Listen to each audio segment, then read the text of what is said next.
எல்லோருக்கும் வணக்கம். நாடளாவிய சேவைகள் மற்றும் உள்நாட்டு இறைவரி சேவை போன்ற போட்டி பரீட்சைகளுக்கு தோற்றுகின்ற அலுவலர்களுக்கான இன்னும் ஒரு வழிகாட்டல் செயல்முறையில் சந்திக்கிறோம். இன்றைக்கும் நாங்கள் வெவ்வேறு பெயர்களில் அழைக்கப்பட்டாலும் எளிமையாக கிரகித்தல் என்று சொல்லக்கூடிய வினாத்தாளுக்கான மீண்டும் ஒரு பயிற்சி செயல்முறையில் சந்திப்போம். ஏற்கனவே நாங்கள் பார்த்து கொண்டிருக்கக்கூடிய வினா வடிவம்தான் தரப்பட்டிருக்கக்கூடிய உரைப்பகுதியை வாசித்து அதனுடைய சாராம்சத்தை இயன்ற அளவு சுருக்கி ஒரு தனி வாக்கியத்தில் எழுதுவது. இது தொடர்பில் பல தடவை சொல்லப்பட்டிருந்தாலும் யாரேனும் புதியவர்கள் இருக்கலாம் என்று கருதி கொண்டு சொல்லுகிறேன். ஒரு உரைப்பகுதியை தந்து இயன்ற அளவு சுருக்கி எழுதுக. இந்த இயன்ற அளவு சுருக்கி எழுதுக என்பதற்கு வெவ்வேறு விதமான விளக்கங்கள் சொல்லப்படுகிறது உண்டு. நான் ஏனைய வளவாளர்கள் தொடர்பில் எனக்கு ஒரு விமர்சனமும் இல்லை. நான் கடந்த கால பரீட்சைகளில் எதிர்பார்க்கப்பட்டபடியத்தை அடிப்படையாக வைத்துக் கொண்டு சொல்லுகிறேன். இயன்ற அளவு சுருக்கி எழுதுங்கள் என்றால் ஏதோ எங்களால் இயலுமான அளவு சுருக்கிட்டோம் என்ற விடயமாக நீங்கள் எந்த வகையில் பொருள் கொள்ள வேண்டாம். உங்களுடைய விட ஆக குறைந்தது 9 சொற்கள், ஆகக்கூடியது 13 சொற்கள் என்கிற அந்த வீச்சுக்குள்ள, அந்த ரேஞ்சுக்குள்ள இருந்தால் அது நல்லது. அப்படி இருக்கிற மாதிரி பார்த்துக்கொள்ளுங்க. அதே போல தடித்த அச்செழுத்தில் உள்ள சொற்றொடர்களின் கருத்தை பந்தியுடன் தொடர்படுத்தி விளக்குக. நீங்கள் அதை வாசிக்கிற போது உங்களுக்கு என்ன விளங்குதோ அதே எழுத வேணும். தரப்பட்ட அந்த தடித்த எழுத்திலான சொற்றொடரை வாசிக்கிற போது உங்களுக்கு ஏதோ ஒரு விடயம் விளங்கும், அதே எழுத வேணும். நாங்கள் தொடர்ந்து வினாக்களை செய்கிற நேரத்தில் உங்களுக்கு இதன் மேலதிக விளக்கம் புரியும். தாமதமாக வந்தவர்கள் எனக்கு மெசேஜ் போட்டால் நான் இந்த வினாத்தாளனுடைய முன்னுக்கு இருக்கிற வினாக்கள் 10 வரையான வினாக்கள் நாங்கள் செய்திருக்கிறோம். அந்த வினாக்களுக்குரிய காணொலிகளை நான் உங்களுக்கு அனுப்பி வைப்பேன். சரி, இப்போ நாங்கள் தொடர்ந்து இந்த வினாத்தாளில் எந்த இடத்துல நிறுத்தி வைத்திருந்தோமோ அந்த இடத்துல இருந்து கதைக்க தொடங்குறோம். என்னுடைய ஞாபகம் சரியாக இருந்தால் இந்த 10வது வினா நாங்கள் கதைக்க வேண்டியதாக இருக்கு. ஏற்கனவே 9வது வினா நாங்கள் கதைச்சிட்டோம். 10வது வினாவை நாங்கள் பார்ப்போம்.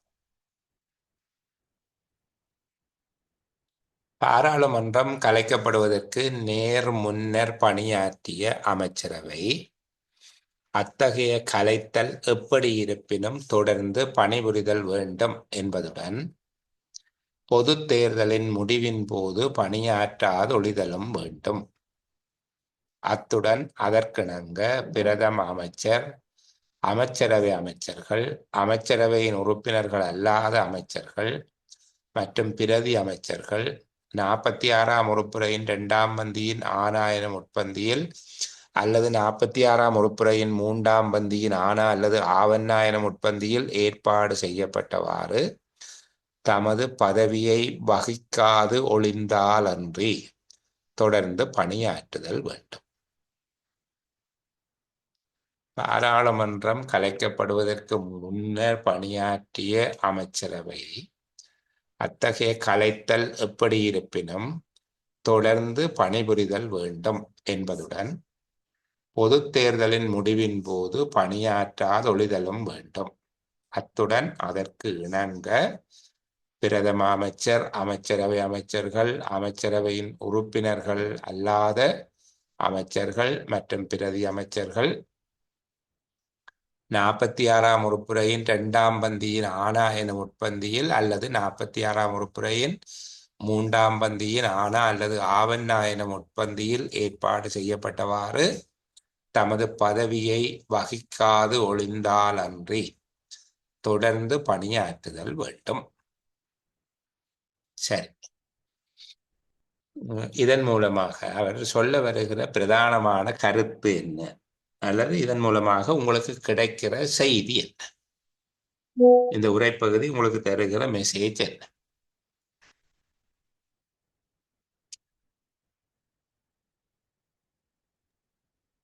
அமைச்சரவையின் கடமையை பற்றி சொல்லி இருக்கு. எப்படி சொல்லுங்கம்மா? அமைச்சரவையின் கடமையை பற்றி சொல்லி இருக்கு, அவை எப்படி பணிபுரிய வேணும், எப்படி செய்ய வேணும் என்று சொல்லி இருக்கு. ஓகே, குமார் சொல்லுங்க. பாராளுமன்றம் கலைக்கப்படும் வரை அமைச்சரவை இருக்கும். பாராளுமன்றம் பாராளுமன்றம் கலைக்கப்படும் அமைச்சரவை இல்லாதவை. அழைக்கப்படும் வரையில் அமைச்சரவை இருக்கும்.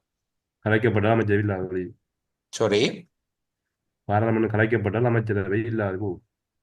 பாராளுமன்றம் கலைக்கப்பட்டால் அமைச்சரவை இல்லாம போகும். கணேஷ், பாராளுமன்றம் ஒன்று கலைக்கப்பட்ட பின்னரும் அதுக்கு முதல் இருந்த அமைச்சரவை தொடர்ந்து இருக்கும் என்றும், பாராளுமன்றம் ஒன்று புதிய பாராளுமன்றம் ஒன்று உருவாக்கப்பட்டதன் பின்னர் அந்த ஆரம்பத்தில் இருந்த அமைச்சரவை அந்தஸ்தில் இருந்து போகும். அது அந்த சட்டத்துக்கு இணங்க ஒழுகுதல் வேண்டும் என்று. ஓகே. வினுசன்,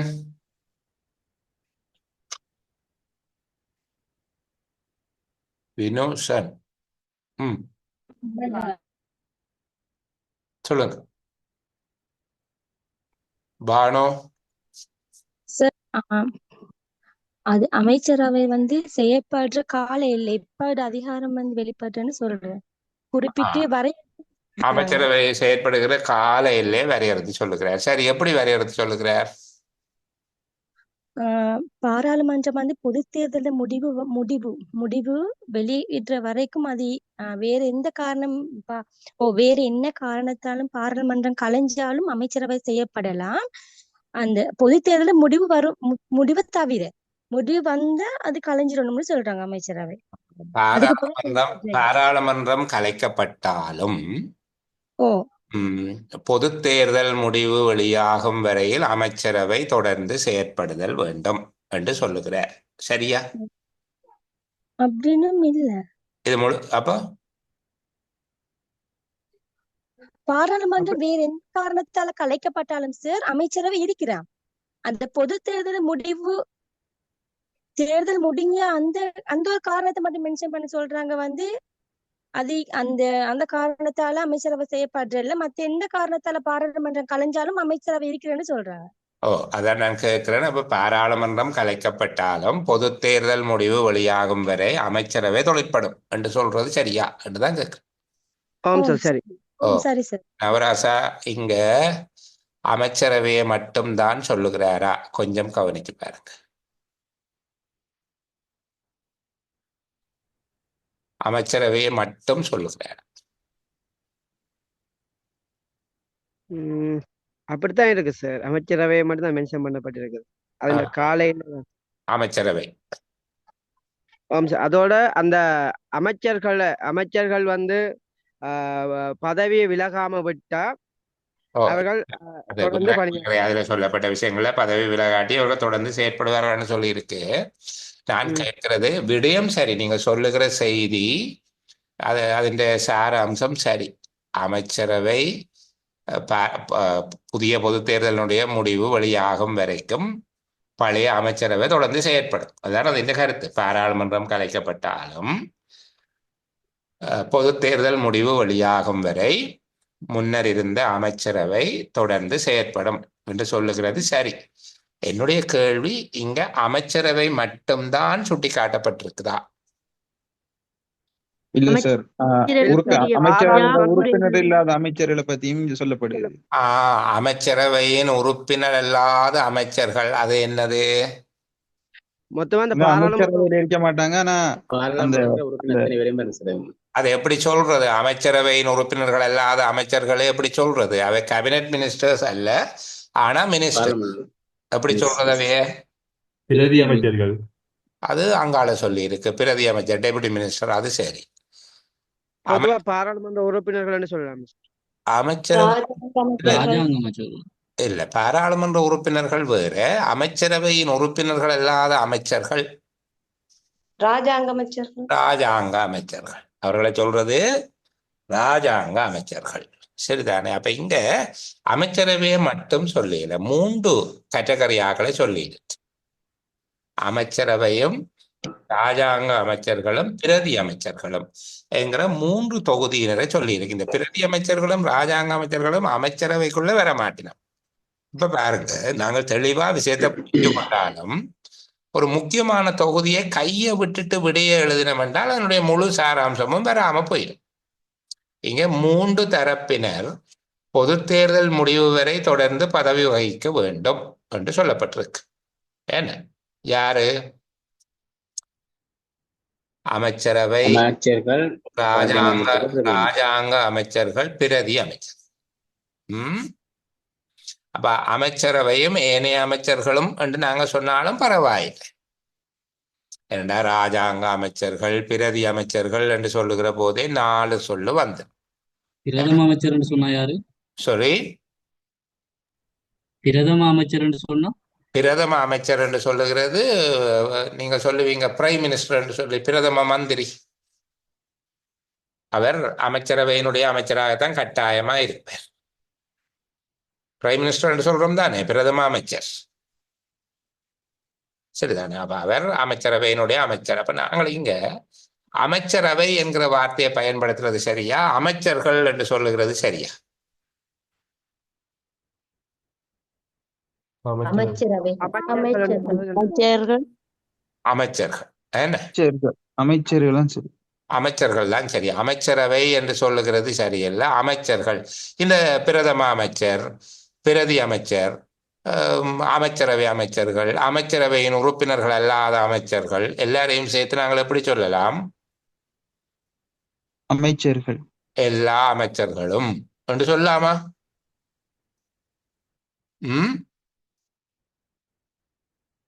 எல்லா அமைச்சர்களும் என்று சொல்லிவிட்டோம் என்றால் அதுல பிரதம அமைச்சரும் வந்துடுவார், அமைச்சரவை அமைச்சர்களும் வந்துடுவார்கள், ராஜாங்க அமைச்சர்கள் அவர்கள்தான் அமைச்சரவையின் உறுப்பினர்கள் அல்லாத அமைச்சர்கள் மற்றும் பிரதி அமைச்சர்கள். அப்போ நாங்கள் இங்க என்ன சொல்லுகிறோம்? பாராளுமன்றம் கலைக்கப்பட்டாலும் என்ன, எல்லா அமைச்சர்களும் பொது தேர்தல் முடிவு வரை தொடர்ந்து பணியாற்றுதல் வேண்டும். அவ்வளவுதான்.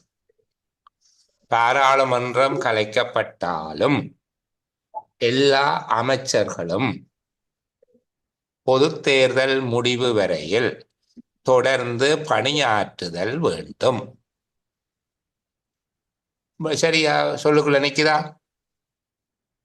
என்ன சுதன்?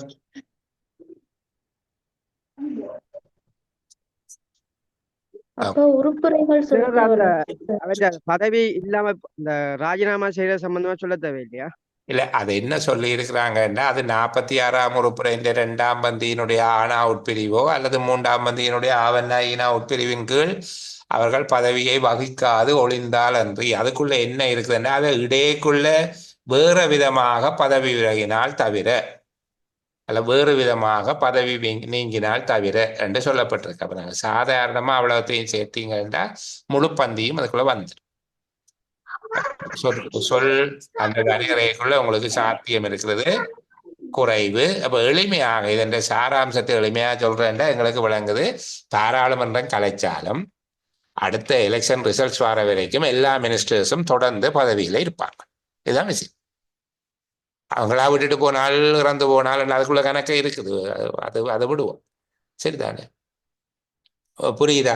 பாராளுமன்றம் கலைக்கப்பட்டாலும் பொது தேர்தல் பெறுபேறுகள் வெளியாகும் வரை அல்ல பொது தேர்தல் முடிவுகள் வெளியாகும் வரை அமைச்சர்கள் தொடர்ந்து பதவி வகிக்க வேண்டும் அல்லது தொடர்ந்து பணியாற்ற வேண்டும் என்பதாக சொல்லிக்கொள்ள.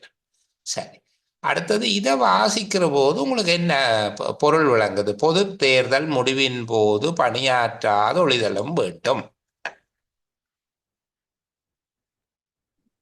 இதன் மூலமாக பொது தேர்தல் கட்சியில் வெற்றியடையவில்லை ஆகியேன் அன்றிலிருந்து கடமையை நிறுத்திக் கொள்ள வேண்டும். வெற்றி அடைஞ்சா தொடர்ந்தவே இருப்பினும் அப்படியா?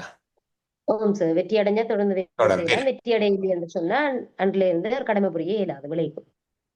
சரி, வேற யார் சொல்ல போறீங்க? கணேஷ் ஏதோ சொல்ல வாரீங்க உங்களுக்கு? பொது தேர்தல் முடிவு வந்தா அவங்க அதுல இருந்து தாமாகவே விலகி கொண்டதாகத்தான் அதுல கருதப்படும் என்று சொல்லி சரத்திருக்கிறதால அவங்க அதுல இருந்து விலகுனதாகவே கருதப்படும். சரி, அவங்க அதுக்கப்புறம் அவங்க கேபினெட் மினிஸ்ட்ரியோ ராஜாங்க அமைச்சர் பிரதி அமைச்சோ இல்ல. சரி, நேமிநாதன் வாய்ப்பு கொடுப்போம். அவரு கொஞ்சம் வாய்ப்பு கொடுப்போமே. நேமிநாதன் ஒண்ணுல இருக்கிறார், சொல்லுங்க.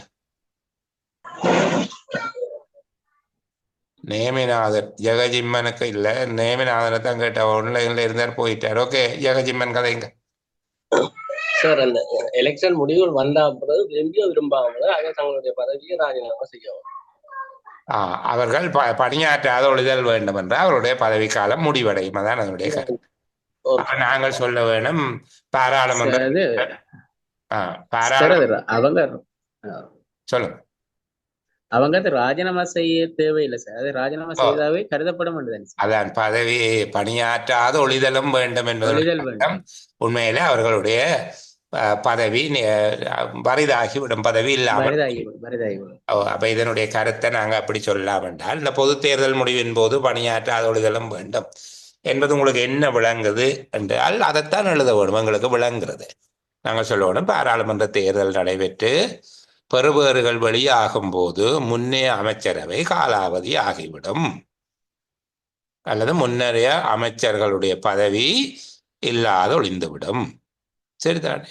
அல்லது முடிவுக்கு வரும். ஏதோ ஒரு வார்த்தை எழுதலாம். அந்த பொது தேர்தல் முடிவின் போது பணியாற்றாத ஒழிதலும் வேண்டும் என்று ஆசிக்கிற போது எங்களுக்கு புரிகிற அர்த்தம் என்ன? பாராளுமன்ற தேர்தல் நடைபெற்று பெறுபேறுகள் வெளியாகினவுடன் முன்னே அமைச்சர்களுடைய பதவிக்காலம் நிறைவு பெறும். நல்ல வார்த்தையை போடு முடிஞ்சிடும். இல்லாத ஒழியும் என்றதை விட நிறைவு பெறும் அல்ல நிறைவடையும் என்று எழுதுவோம். பாராளுமன்ற தேர்தல் முடிவடைந்து பெறுபேறுகள் வெளியாகும் போது முன்னே அமைச்சர்களின் பதவிக்காலம் நிறைவடையும்.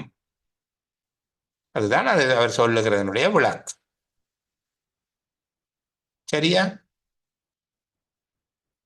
நான் அடுத்த உரை பகுதிக்குள்ள போகிறேன். நீங்க எல்லாரும் கிளியரா இருக்கிறீங்க என்று நினைச்சு கொண்டு அடுத்த பகுதிக்கு போவோம்.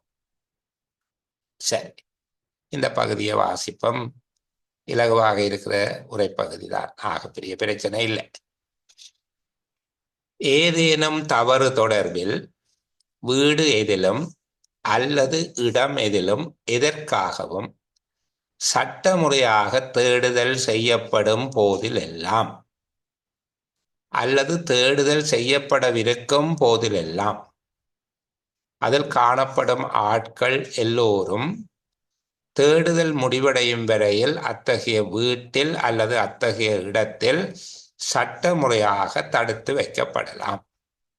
அத்துடன் தேடப்படும் பொருளானது ஓர் ஆளினது உடம்பில் மறைத்து வைக்கப்படக்கூடிய அத்தகைய தன்மையினதாக இருப்பின் அவ் ஆட்கள் 30ஆம் பிரிவுக்கு அமைவாக நீதிவான் ஒருவரால் அல்லது அவரது சமூகத்தில் அல்லது விசாரணையாளரினால் அல்லது அவரது சமூகத்தில் அல்லது பரிசோதகர் வரிசை பதவிக்கு குறையாத ஒரு பொலிசு அலுவலரினால் அல்லது அவரது சமூகத்தில் தேடப்படலாம். சரி, திருப்பி ஒரு வாசிப்போம். ஒரு 8 லைன் தான், ஆனால் கொஞ்சம் கடினம். ஏதேனும் தவறு தொடர்பில் வீடு எதிலும் அல்லது இடம் எதிலும் எதற்காகவும் சட்டமுறையாக தேடுதல் செய்யப்படும் போதிலெல்லாம் அல்லது தேடுதல் செய்யப்படவிருக்கும் போதிலெல்லாம் அதில் காணப்படும் ஆட்கள் எல்லோரும் தேடுதல் முடிவடையும் வரையில் அத்தகைய வீட்டில் அல்லது இடத்தில் சட்டமுறையாக தடுத்து வைக்கப்படலாம். அத்துடன் தேடப்படும் பொருளானது ஓர் ஆளினது உடம்பில் மறைத்து வைக்கப்படக்கூடிய அத்தகைய தன்மையினதாக இருப்பின் அவ் ஆட்கள் 30ஆம் பிரிவுக்கு அமைவாக நீதிவான் ஒருவரால் அல்லது அவரது சமூகத்தில் அல்லது விசாரணையாளரினால் அல்லது அவரது சமூகத்தில் அல்லது பரிசோதகர் வரிசை பதவிக்கு குறையாத ஒரு பொலிசு அலுவலரினால் அல்லது அவரது சமூகத்தில் தேடப்படலாம். இந்த அல்லது அல்லது என்று சொல்லி இருக்கிற இடத்துல ஒரு வித்தியாசமான உணர்வு ஒன்று இருக்குது. வாசிக்கிற போது அந்த இடம் தடுத்து வைக்கப்படலாம் என்று சொல்லப்படுகிறதுக்கு அதன் பின்னால் இருக்கக்கூடிய இடத்தை கொஞ்சம் அவதானிக்க, அதுல சொல்லப்பட்டிருக்கக்கூடிய பொருளை சொல்லுங்க.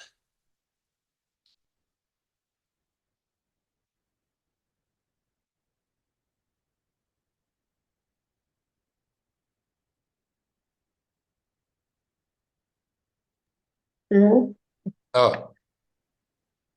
பொருளை சார் கேக்குறீங்க? திருப்பி சொல்லுங்க.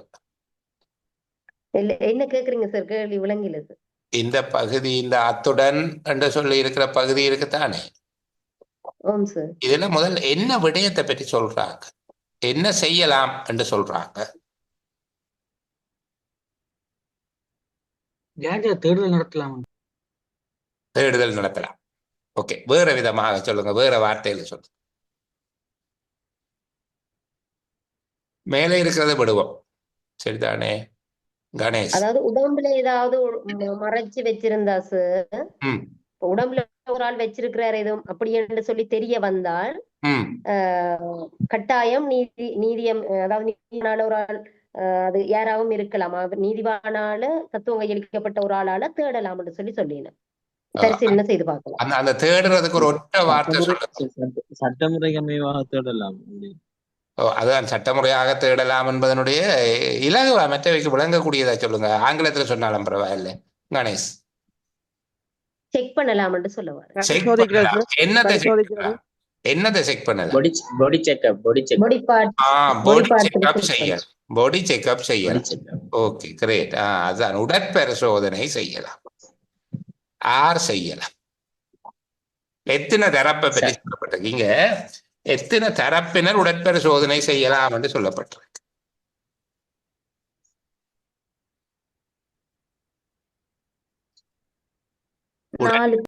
நாலு பேர். யார் யார் என்று சொல்லுங்க. நீதவான், விசாரணையாளர், பரிசோதகர், போலீஸ் அலுவலர். பரிசோதகர், போலீஸ் அலுவலர் ரெண்டு பேரும் வேற வேற ஆக்களா பாருங்க. பரிசோதகர் வரிசைக்கு குறையாத ஒரு போலீஸ் அலுவலர் என்ன சொல்லப்பட்டிருக்கு? பரிசோதகர் வரிசை பதவிக்கு குறையாத போலீஸ் அலுவலர் என்றா மூன்று பேர் இருக்கு உறுதி. ஒரு இன்ஸ்பெக்டர். 3 பேர் தேடலாம் அல்லது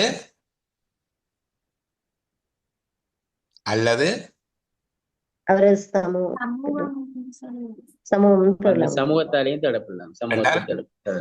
என்றால் சமூகம் அல்ல, சமூகம்.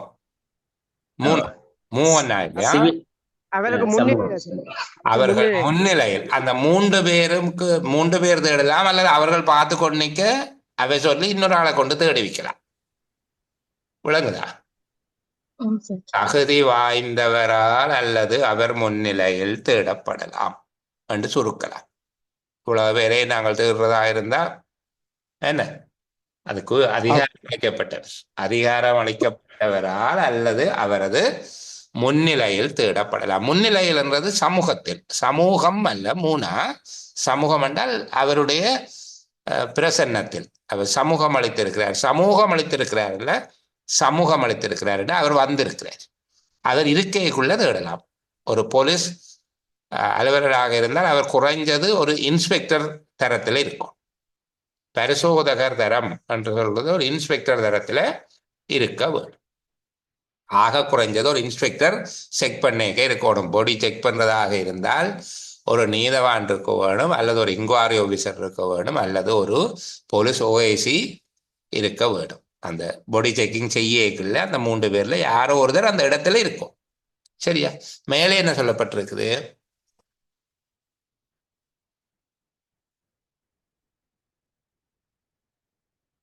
இந்த சிவப்பு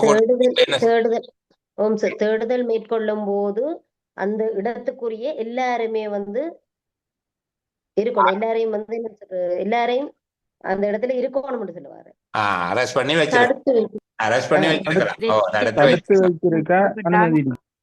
ஒரு தரம் வழியில போகல அதெல்லாம் வீட்டில் என்று சொல்லலாம். இந்த படங்கள்ல வரும் என்ன, வருவாய்த்துறையில இருந்து வாரம் சொல்லி அந்த மாதிரி இன்கம் டேக்ஸ் ஆபீசர் என்று சொல்லுவாங்க இந்தியன் படங்கள்ல. அது மாதிரி ஒரு ஆபீசர் வரையக்குள்ள ஒருத்தரும் வீட்டை விட்டு வெளியில போகல. அது எல்லாரும் வீட்டை விட்டோ அந்த இடத்தை விட்டோ வெளியில போகாம தடுத்து வைக்கப்படும். அப்ப சட்டமுறையான தேடுதலின் போது முதலாவது என்ன செய்யப்படலாம்? ஆட்கள் வீட்டில் தடுத்து வைக்கப்படலாம். அப்படியே வசனத்தை பிடிச்சு விட்ட வேண்டாம், அங்கால எழுதிடலாம். என்ன சட்டமுறையான ஆட்கள் சட்டமுறையான தேடுதலின் போது ஆட்கள் தடுத்து வைக்கப்படுதலும் ஒருவரின் உடம்பில் இருக்கும் என சந்தேகித்தால் நீதிவானால் அல்லது அவரால் அனுமதிக்கப்பட்டவர் தேடலாம். நீதவான் ஒரு ஆளைத்தான் சொல்றீங்கம்மா. சார். விசாரணையாளர், போலீஸ் அலுவலர் எல்லாரையும் சேர்த்தா நான் முதல் சொன்ன பிள்ளைகளுக்கு தகுதி வாய்ந்தவர் பிரசன்னம் என்ன தகுதி வாய்ந்தவர் முன்னிலையில் உடற்பரிசோதனையும் செய்யப்படலாம். அப்ப சட்டமுறையான தேடுதலின் போது நபர்கள் தடுத்து வைக்கப்படுவதுடன் தகுதியானவர் முன்னிலையில் உடற்பரிசோதனையும் செய்யப்படலாம். சட்டமுறையான தேடுதலுக்காக நபர்களை தடுத்து வைக்க முடிவதுடன் தகுதி வாய்ந்தவர் முன்னிலையில் உடற்பரிசோதனையும் செய்யப்படலாம். 2 விஷயம் இருக்குது. ஒரு சட்டமுறையான தேடுதல் செய்யக்குள்ள ஒன்று ஆக்களை தடுத்து வைக்கலாம், 2வது தகுதியானவர்களுடைய பிரசன்னத்தில் அவர்களை உடற்பரிசோதனை செய்யலாம். இங்க 2 செய்தி சொல்லப்பட்டிருக்கு. வாசிக்கிற விளங்குதா? இந்த 2 விஷயம்தான் சொல்லப்பட்டிருக்கு. தகுதி வாய்ந்தவர்கள் ஏன் நாங்கள் இப்படி ஒரு 6 பேர் சொல்லப்படுகிற போது பாருங்க, நீதவான் அல்லது அவருடைய சமூகத்தில், விசாரணையாளர் அல்லது அவருடைய சமூகத்தில், அல்லது பரிசோதகர் வரிசை பதவிக்கு குறையாத ஒரு போலீஸ் அலுவலர் அல்லது அவருடைய சமூகத்தில். இந்த அல்லதுன்றது 6 இடத்துல வருகிறது. முதல் ஒரு செட்டை சேர்க்கிறதுக்கு ஒரு அல்லது வருகிறது பாருங்க. நீதிவான் ஒருவரால் அல்லது அவரது சமூகத்தில், இது ஒரு செட். ஜாயின் பண்றதுக்கு அல்லதை போடுறாங்க, நீதவானோ அல்லது அவர் முன்னிலையிலும்.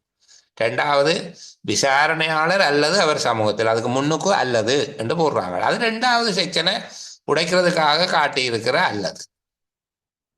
இந்த இடம் என்ன அடுத்தது இது 3வது இடத்தை உடைக்கிறதுக்காக காட்டியிருக்கிறாங்க. இந்த வட்டம் போடாத அல்லது இருக்குதானே, இதுல வருகிற அல்லது அது அவர் அல்லது இவர் 2 பேரும் ஒருத்தருக்கு ஒரு சமமான ஆக்கள் என்று காட்டுறதுக்காக சொல்லப்பட்டிருக்கு. அவர் தேடலாம் அல்லது அவருக்கு முன்னால தேடலாம். வித்தியாசம் பாருங்க. சரியா? 5 இடத்துல அல்லது இருக்கு. உடற்பரிசோதனை செய்யறது ஏன்னு சொல்லி உடற்பரிசோதனை என்றது தேடுதலுக்காகத்தான். அந்த சட்டமுறையாக ஏதோ ஒரு பொருளை தேடுகிற நேரத்துல அதான் சட்டமுறையான தேடுதலின் போது என்று சொல்றோம்.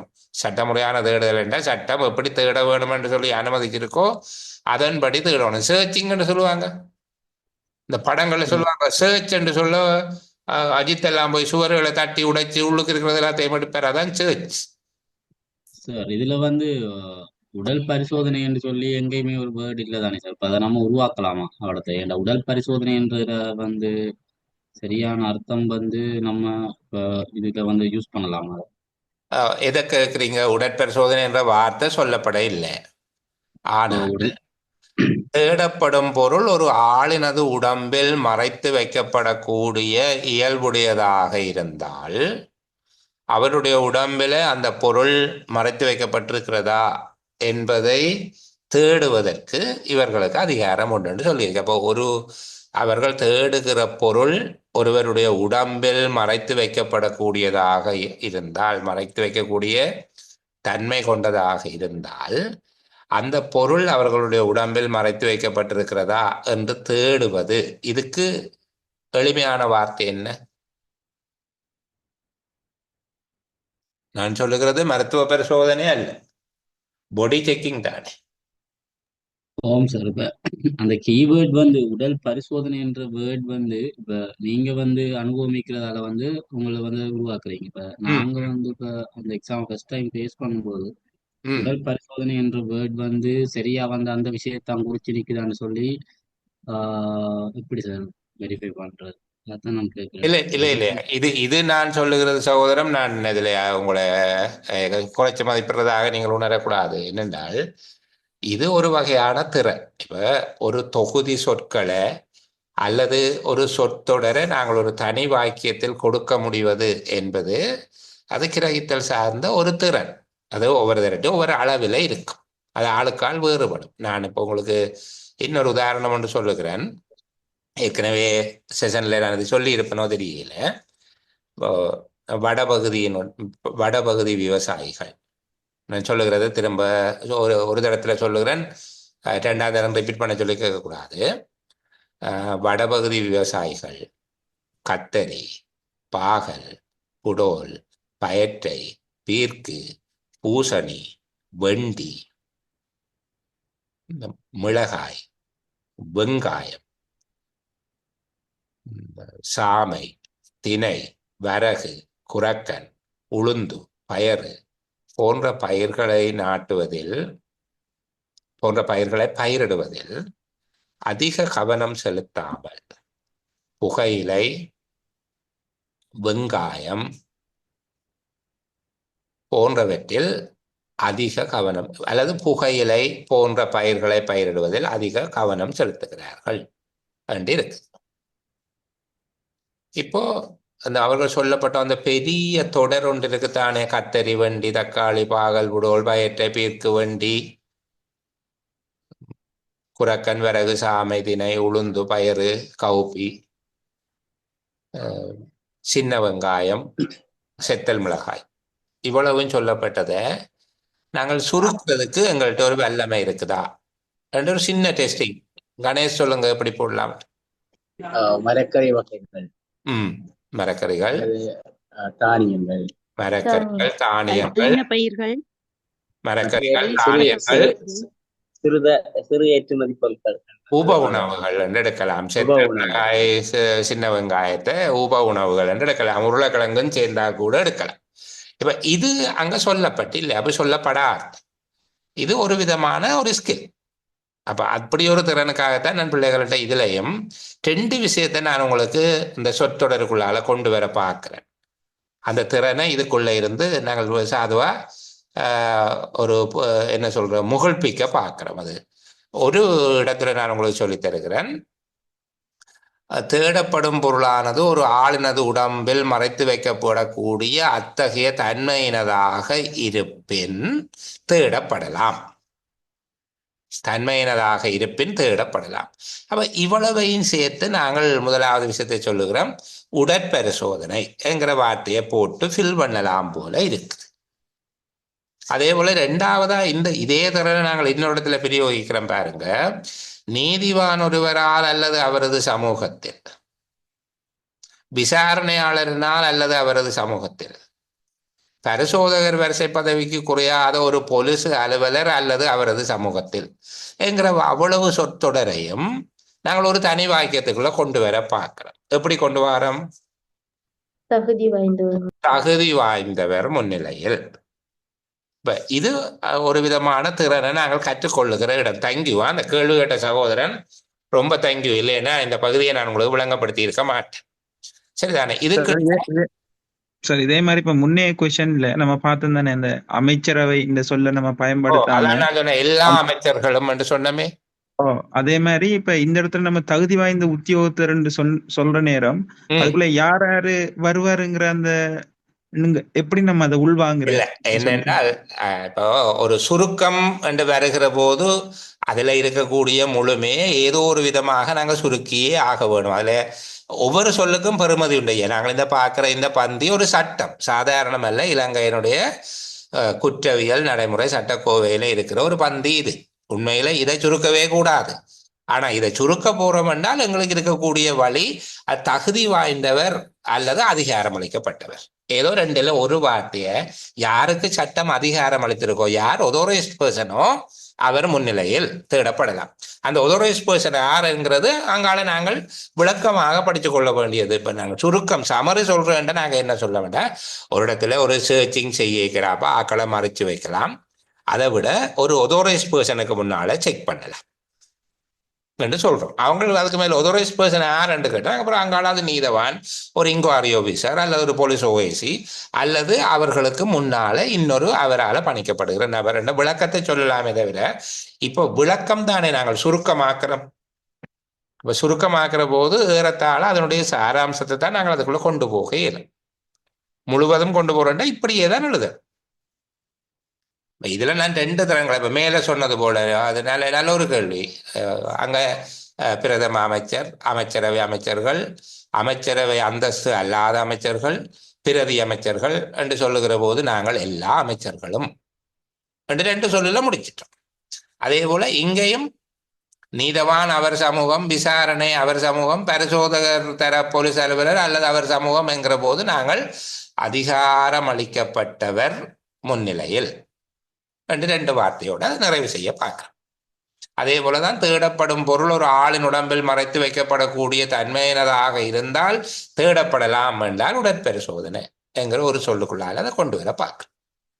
புரியுதா? உங்களோட கேட்ட கேள்விக்கு விட கிடைச்சதா அல்லது இன்னும் குழப்பமா போயிட்டா?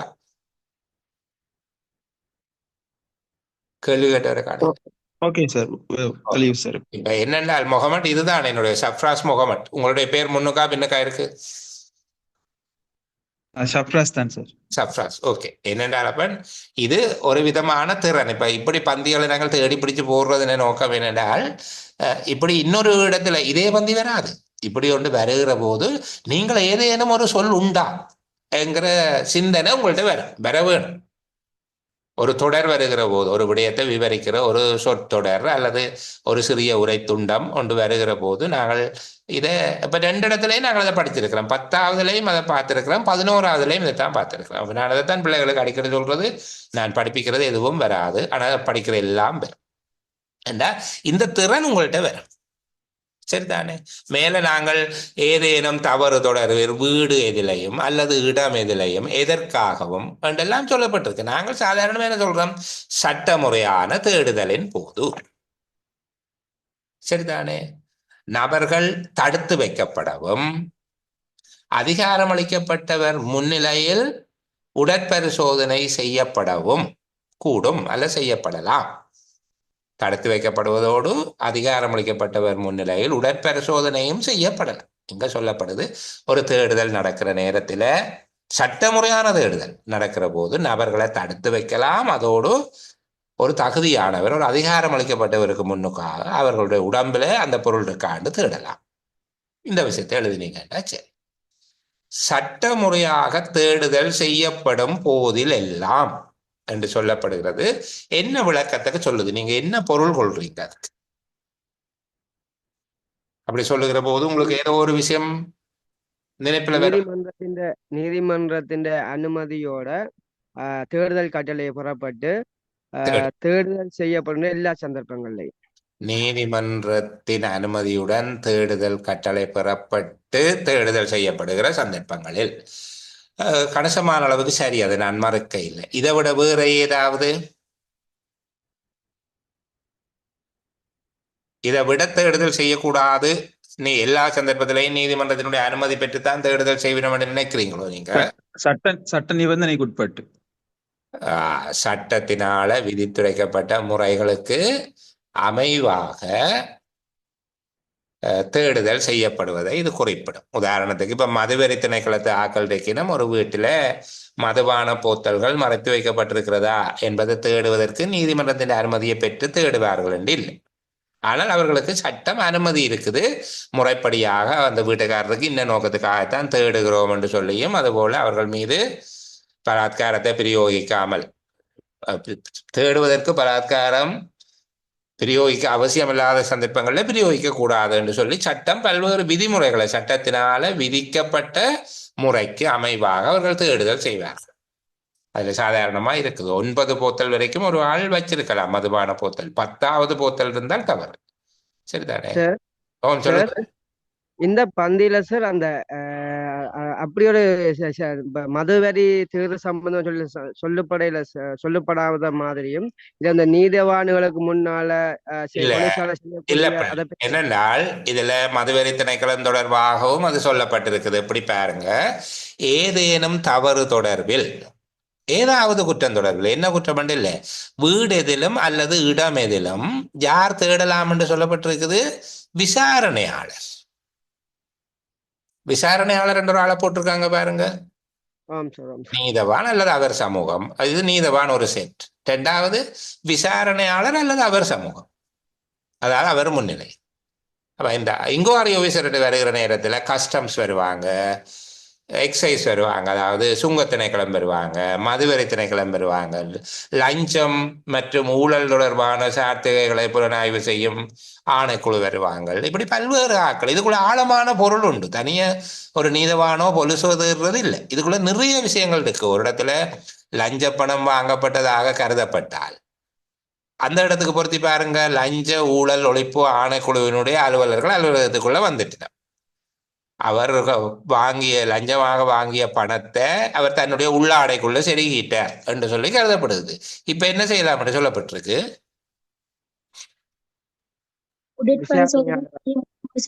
விசாரணையாளர் அல்லது அவருடைய சமூகத்தில் விசாரணையாளர் தேடலாம், அல்லது அவர் சர்ச் பண்ணுங்கோடு தன்னோட வந்த ஒரு கீழ்நிலை உத்தியோகத்திற்கு சொல்லலாம், அவருக்கு கீழமைந்த ஒரு அண்டர் கண்ட்ரோல் ஆபீசருக்கு சொல்லலாம். பாருங்க, அந்த பொருள் விளங்குதா இதுக்குள்ள? இப்ப பாருங்க, விரிச்சு பார்க்க எவ்வளவு இருக்குன்னு சொல்லி. நீங்க நினைக்கிற மாதிரி இந்த 7 லைனுக்குள்ளையும் கொஞ்சம் இல்லை, நிறைய விஷயம் இருக்கு.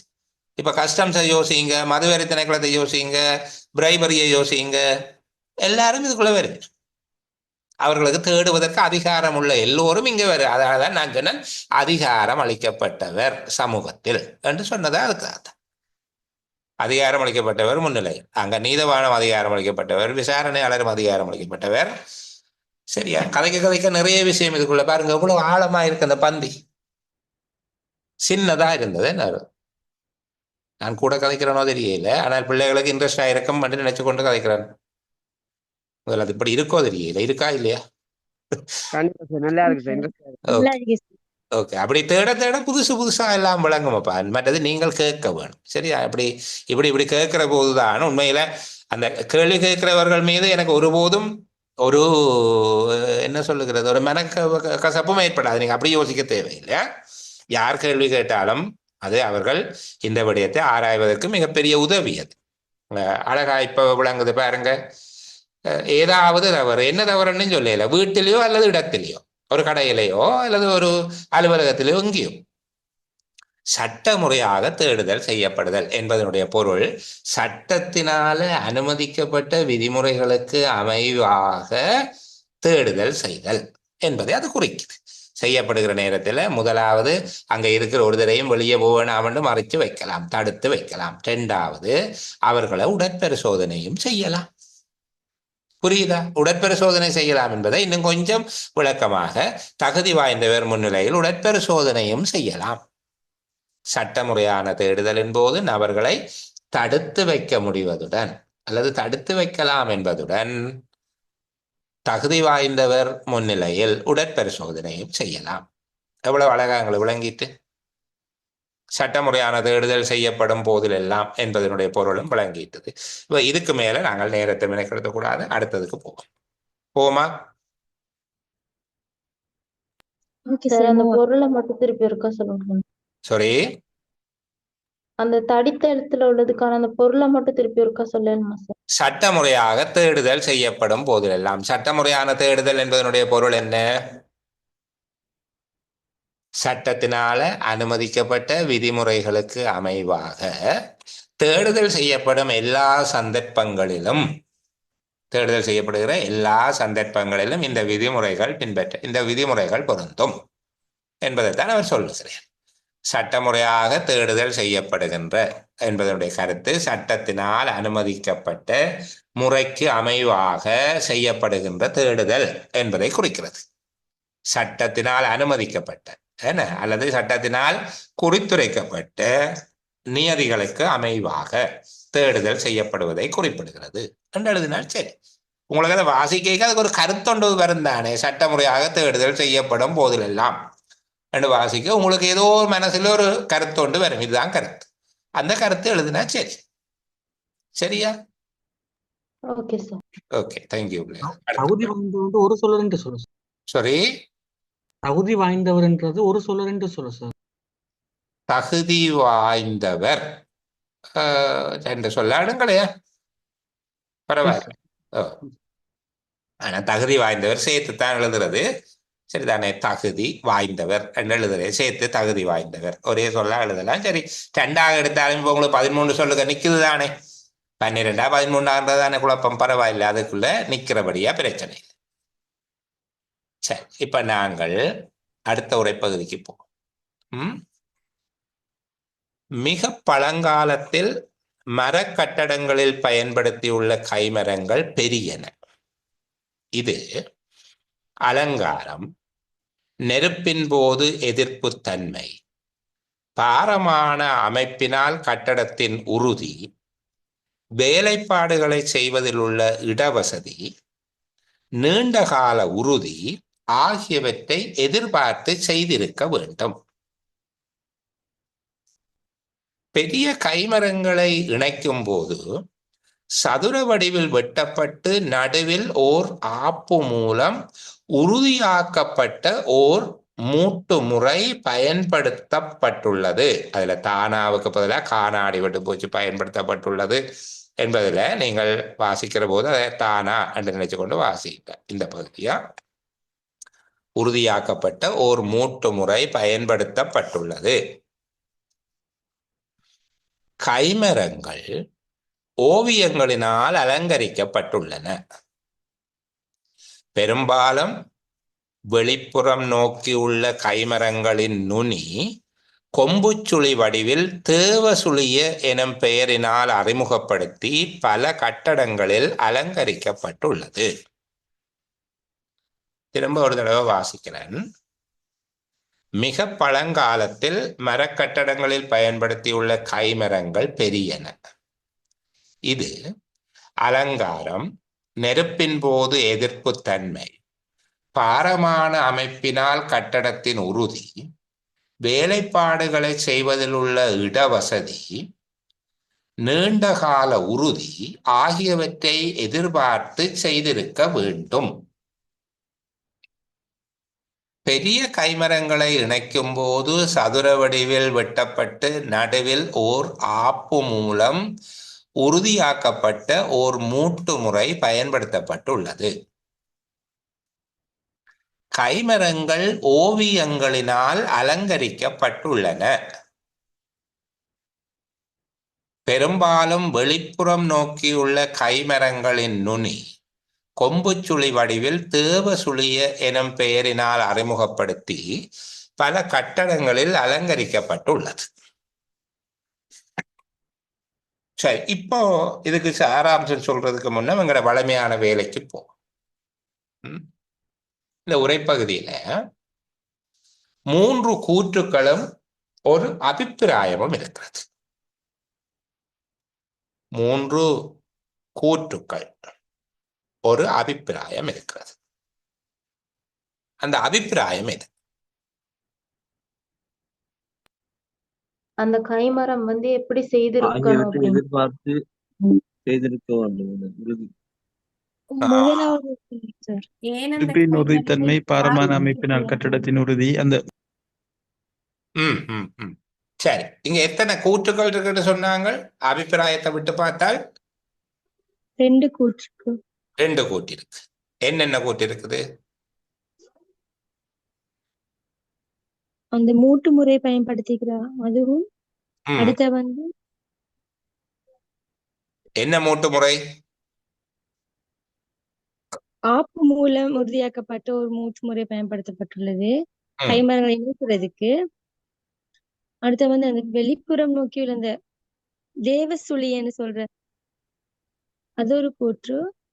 கைமரங்கள் அந்த ஓவியங்கள் பயன்படுத்தி அலங்கரிக்கப்பட்டிருக்குன்னு சொல்லி அதுவும் ஒரு கூற்று அடிக்கலும் தானே. கைமரங்கள் ஓவியங்களால் அலங்கரிக்கப்பட்டுள்ளன. அது ஒரு கூட்டாக எடுக்கிறீங்க. எத்தனை கூட்டு இருக்குங்க? முதலாவது ஒரு கூட்ட கருதல் தானே சார். மிக பழங்காலத்தில் மரக்கட்டடங்களை பயன்படுத்தியுள்ள கைமரங்கள் பெரியன என்று சொல்றது ஒரு கூட்ட தானே. கைமரங்கள் பெரியவை. சரி, கைமரங்கள் பெரியவை என்பது ஒரு கூற்று. அதாவது பழங்கால மரக்கட்டிடங்களில் பயன்படுத்திய கைமரங்கள் பெரியவை என்பது ஒரு கூற்று. அடுத்தது கைமரங்கள் தொடங்குறது ஓவியங்களால் அலங்கரிக்கப்பட்டுள்ளன என்று சொல்றது. ஓவியங்களால் அலங்கரிக்கப்பட்டுள்ளன 2வது. அடுத்தது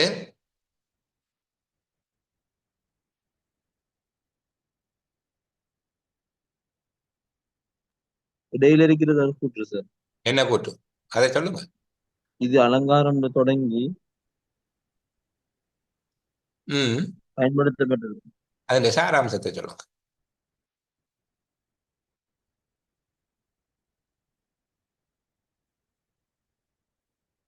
கைமரத்தின நோக்கங்கள் கைமரத்தின் நோக்கமா? கைமரம் பொருத்தப்பட்டிருப்பதனுடைய நோக்கமா அதுல சொல்லப்பட்டிருக்குது? பெரிய கைமரங்களை இணைக்கும் போது பயன்படுத்தின ஒரு முறை. என்ன முறை? ஆப்பு மூலம் சரி, உறுதியாக்கப்பட்டு. இப்ப தூசி எனக்கு திருப்பி அந்த எல்லா கூட்டையும் ஒருக்கா ஞாபகப்படுத்தி கொண்டு வாங்க, என்னென்ன கூட்டு இருக்குதுன்னு சொல்லி. மரங்கள்ல முதலாவது அலங்கார விதை பறிச்சிருக்காங்க சார். அவங்க தூசிக்கு ஒரு வாய்ப்பு கொடுங்க. அப்போ AADIL என்று சொல்லி ஒரு பேர்ல இருக்கிறீங்க, நீங்க கொஞ்சம் ஆஃப்ல இருங்க. தூசி சொல்லுங்க. முதலாவது சார், கைமரங்கள் மரக்கட்டிடங்கள் பயன்படுத்தியுள்ள கைமரங்கள் பெரியன. ஓகே. ரெண்டாவது வந்து இது பெரிய கைமரங்களை இணைக்கும் போது அந்த பயன்படுத்தப்பட்டுள்ள ஒரு உறுதியான மூட்டு முறை உறுதியான பயன்படுத்தப்பட்டிருக்கிறது. மூட்டு முறை ஒட்டி இருக்குது. மூன்றாவது வந்து கைமரங்கள் ஓவியங்கள்னால அலங்கரிக்கப்பட்டிருக்கிறமை. சரி, நாலாவது வந்து அந்த வெளிப்புறம் நோக்கி உள்ள கைமரங்கள் வந்து கொம்புச்சுழி வடிவுல வந்து ஒரு தேவசூலிய பேரால அதை அலங்கரிக்க பயன்படுத்தியிருக்காங்க கட்டிடங்கள். அதை இன்னும் ஒரு கருத்தாக கருதுறீங்களா? நீங்கள் இன்னும் ஒரு கூட்டாக கருதுறீங்களா? சார், அது ஒரு கூட்டா வராது சார். அப்ப மேல இருக்கிற மூன்றும் வரும்னு நினைக்கிறேன். அப்ப அது என்னவாக இருக்கும்? அலங்காரம் செய்வதற்கான உதாரணம்.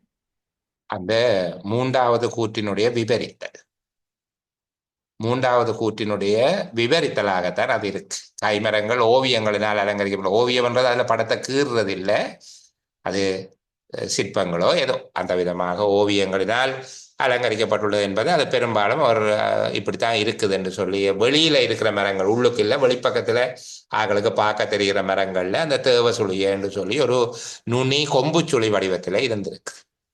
அந்த மரங்களை சாதாரணமா சதுரமா வெட்டி விடாம அதை கொம்புச்சுழியாக வளைச்சு போட்டிருக்கணும் என்று சொல்லி ஒரு விவரித்தல் இருக்கு. இன்னும் ஒரு விவரித்தல் இருக்கு. தூசி கண்டுபிடிக்கலுமா உங்களுக்கு இந்த கூட்டில, இந்த உரைப்பகுதியில இன்னும் ஒரு விவரித்தல் இருக்குது. சார், அந்த கைமரங்கள் பெரியனன்னு சொல்லியிருக்காங்க. ஓ, சொல்லிட்டு அந்த சார் அந்த சதுர வடிவில் வெட்டப்பட்டு ஒரு ஆப்பு மூலம் உறுதியாக்கப்பட்ட ஒரு மூட்டு முறை, அது வந்து ஒரு விவரிப்பா இருக்குதானே சார்? அது ஒரு விவரித்தல் என்றது அது ஒரு கூற்றுக்கு மேலதிகமான விவரித்தல் என்பதை விட ஒரு கூற்றே கொஞ்சம் விளக்கமா சொல்லப்பட்டிருக்குது. அதை விட ஒரு அழகான விவரித்தல் இருக்கு. தூசி கண்டினியூ பண்ணுங்க பாப்போம். ஒரே ஆள்கிட்ட விடுங்க பாப்போம், அவங்கள ஒரு முடிவுக்கு வரட்டும். சொல்லுங்க. ஒரு விஷயத்தை விவரிக்கிறேன். அந்த அந்த கைமரங்கள் மரக்கட்டிடங்கள்ல பயன்படுத்தி இருக்கிற கைமரங்களை விவரிச்சிருக்காங்க தானே சார். அது பெரியனன்னு சொல்றாங்க, அது ஓவியங்களால் அலங்கரிக்கப்பட்டிருக்குன்னு சொல்றாங்க. அடுத்தது அந்த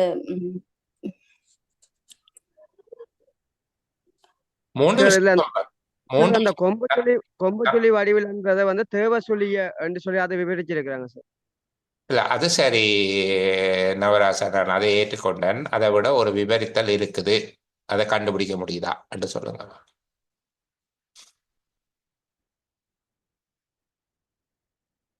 ஒரு வியாக்கியானம் என்று சொல்லுவாங்களே. கணேஷ் கதைங்க. துசி எங்கேயோ போயிட்டாங்க பாப்போம். கணேஷ், இந்த கைமரங்கள் பெரியன் என்று சொன்ன இடத்துல அதை எப்படி விவரிக்கிறாங்கன்னா, இது ஒரு அலங்காரம், நெருப்பின் போது எதிர்ப்பு தன்மை காட்டுது, பாரமான அமைப்பினால கட்டிடத்தின் உறுதித்தன்மை எடுத்துக்காட்டு, வேலைப்பாடுகள் செய்வதில் இடவசதியை கொண்டு நீண்ட கால உறுதித்தன்மையை எடுத்துக்காட்டு விவரிப்பா காட்டுறாங்க. அது என்ன விவரித்தல், என்னத்தை விவரிக்கிறாங்க அதுல? அந்த அந்த மரத்தினால செய்யப்படுகின்ற அந்த கூரையை பற்றி விவரிக்கிறாங்க. இப்படி அமைக்கப்பட்ட இன்னும் கொஞ்சம் முன்னோக்கு அந்த கூரையை கட்டப்படுற அந்த மரத்தினால கட்டப்படுற அந்த இது எப்போ நெருப்புத்தன்மைக்கு எதிர்ப்புத்தன்மை, நெருப்பின் போது எதிர்ப்புத்தன்மை உடையதாகவும் பாரமான அமைப்பினால் கட்டப்பட்டிருக்கிற உறுதித்தன்மை இருக்குதுன்னு சொல்லி அதுல இருந்து வேலைப்பாடுகள் செய்வதில் இடவசதி. ஒரு சந்தர்ப்பம் கொடுப்போம் கணேஷ், பானு ஒரு சந்தர்ப்பம் கொடுப்போம். பானு,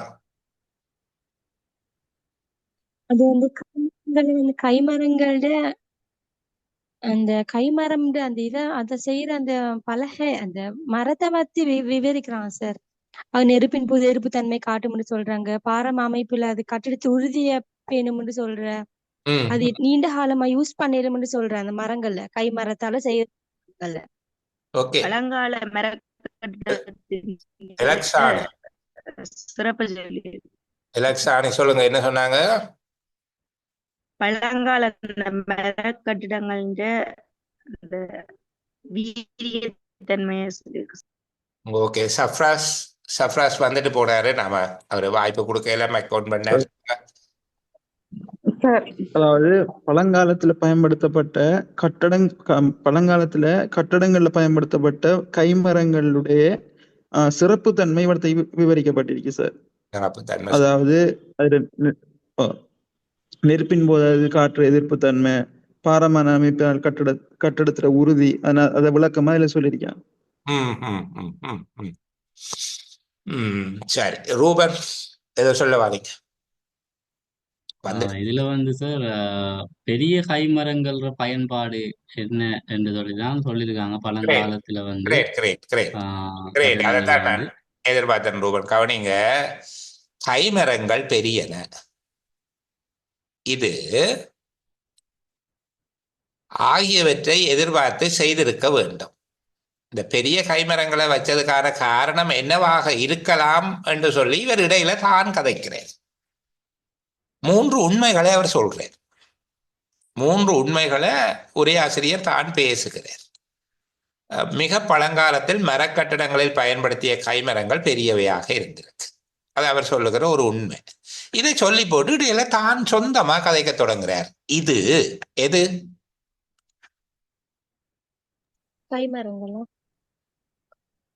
இது பெரிய கைமரங்கள் பயன்படுத்தப்பட்டமை. பெரிய கைமரங்கள் பயன்படுத்தப்பட்டமை என்னென்ன காரணங்களுக்காக செய்திருப்பாங்கன்னா, முதலாவது என்ன சொல்றாங்க? அலங்காரம். சரிதானே? அது அலங்காரத்தை பற்றி கீழே சொல்றாங்க. பெரிய கைமரங்கள் இருக்கிறதால அதுல அவர்கள் அங்க சித்திர வேலைப்பாடுகள், சிற்ப வேலைப்பாடுகளை செய்யக்கூடிய இருந்திருக்கு. அலங்காரம் செய்திருக்கிறாங்க. அடுத்தது நெருப்பின் போது எதிர்ப்பு தன்மை. நெருப்புல உடனே பத்தி எரியுமா? அது பெரிய கைமரங்கள். நெருப்பின் போது எதிர்ப்பு தன்மை. பாரமான அமைப்பினால் கட்டடம் உறுதியாக இருக்கும். அடுத்தது பாரமான அமைப்பினால் கட்டடத்தின் உறுதி. வேலைப்பாடுகளை செய்வதில் உள்ள இடவசதி. மரம் பெருசாக இருந்தா வேலைப்பாடு செய்யறதுக்கு இடவசதி இருக்கும். நீண்ட கால உறுதி ஆகியவற்றை எதிர்பார்த்து செய்திருக்க வேண்டும். இது ஒரு உண்மையா அல்லது இங்க ஒரு பிரதான கருத்தா?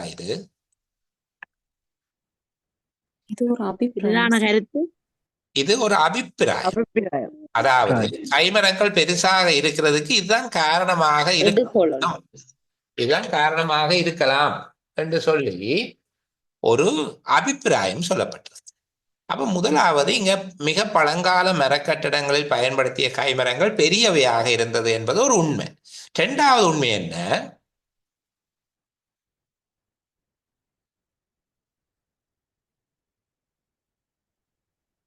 முறை பயன்படுத்தப்பட்டது 2வது இருக்கும். என்ன முறை? வடிவா சொல்லணும். அதாவது பெரிய கைமரங்கள் இணைக்கிற நேரம் அந்த சதுர வடிவில் வெட்டப்பட்டு நடுவுல ஒரு ஆப்பு மூலம் இணைக்கப்பட்ட ஒரு முறை, மூட்டு முறை என்று சொல்லப்பட்ட இணைக்கப்பட்டிருக்கு. சரிதானே? கைமரங்கள் பெரியனவாக இருந்திருக்குது. 2வது அந்த மரங்கள் ஸ்ட்ராங்கா ஜாயின் பண்ணி இருக்கிறாங்க, உறுதியாக இணைச்சிருக்கிறாங்க. 3வது ஓவியங்களால் அலங்கரிக்கப்பட்டும் இருந்தன. சரிதானே? இங்க 3 விடயங்கள்லாம் இந்த சாராம்சம். இப்ப உங்களோட சாராம்சத்தை சொல்லுங்க.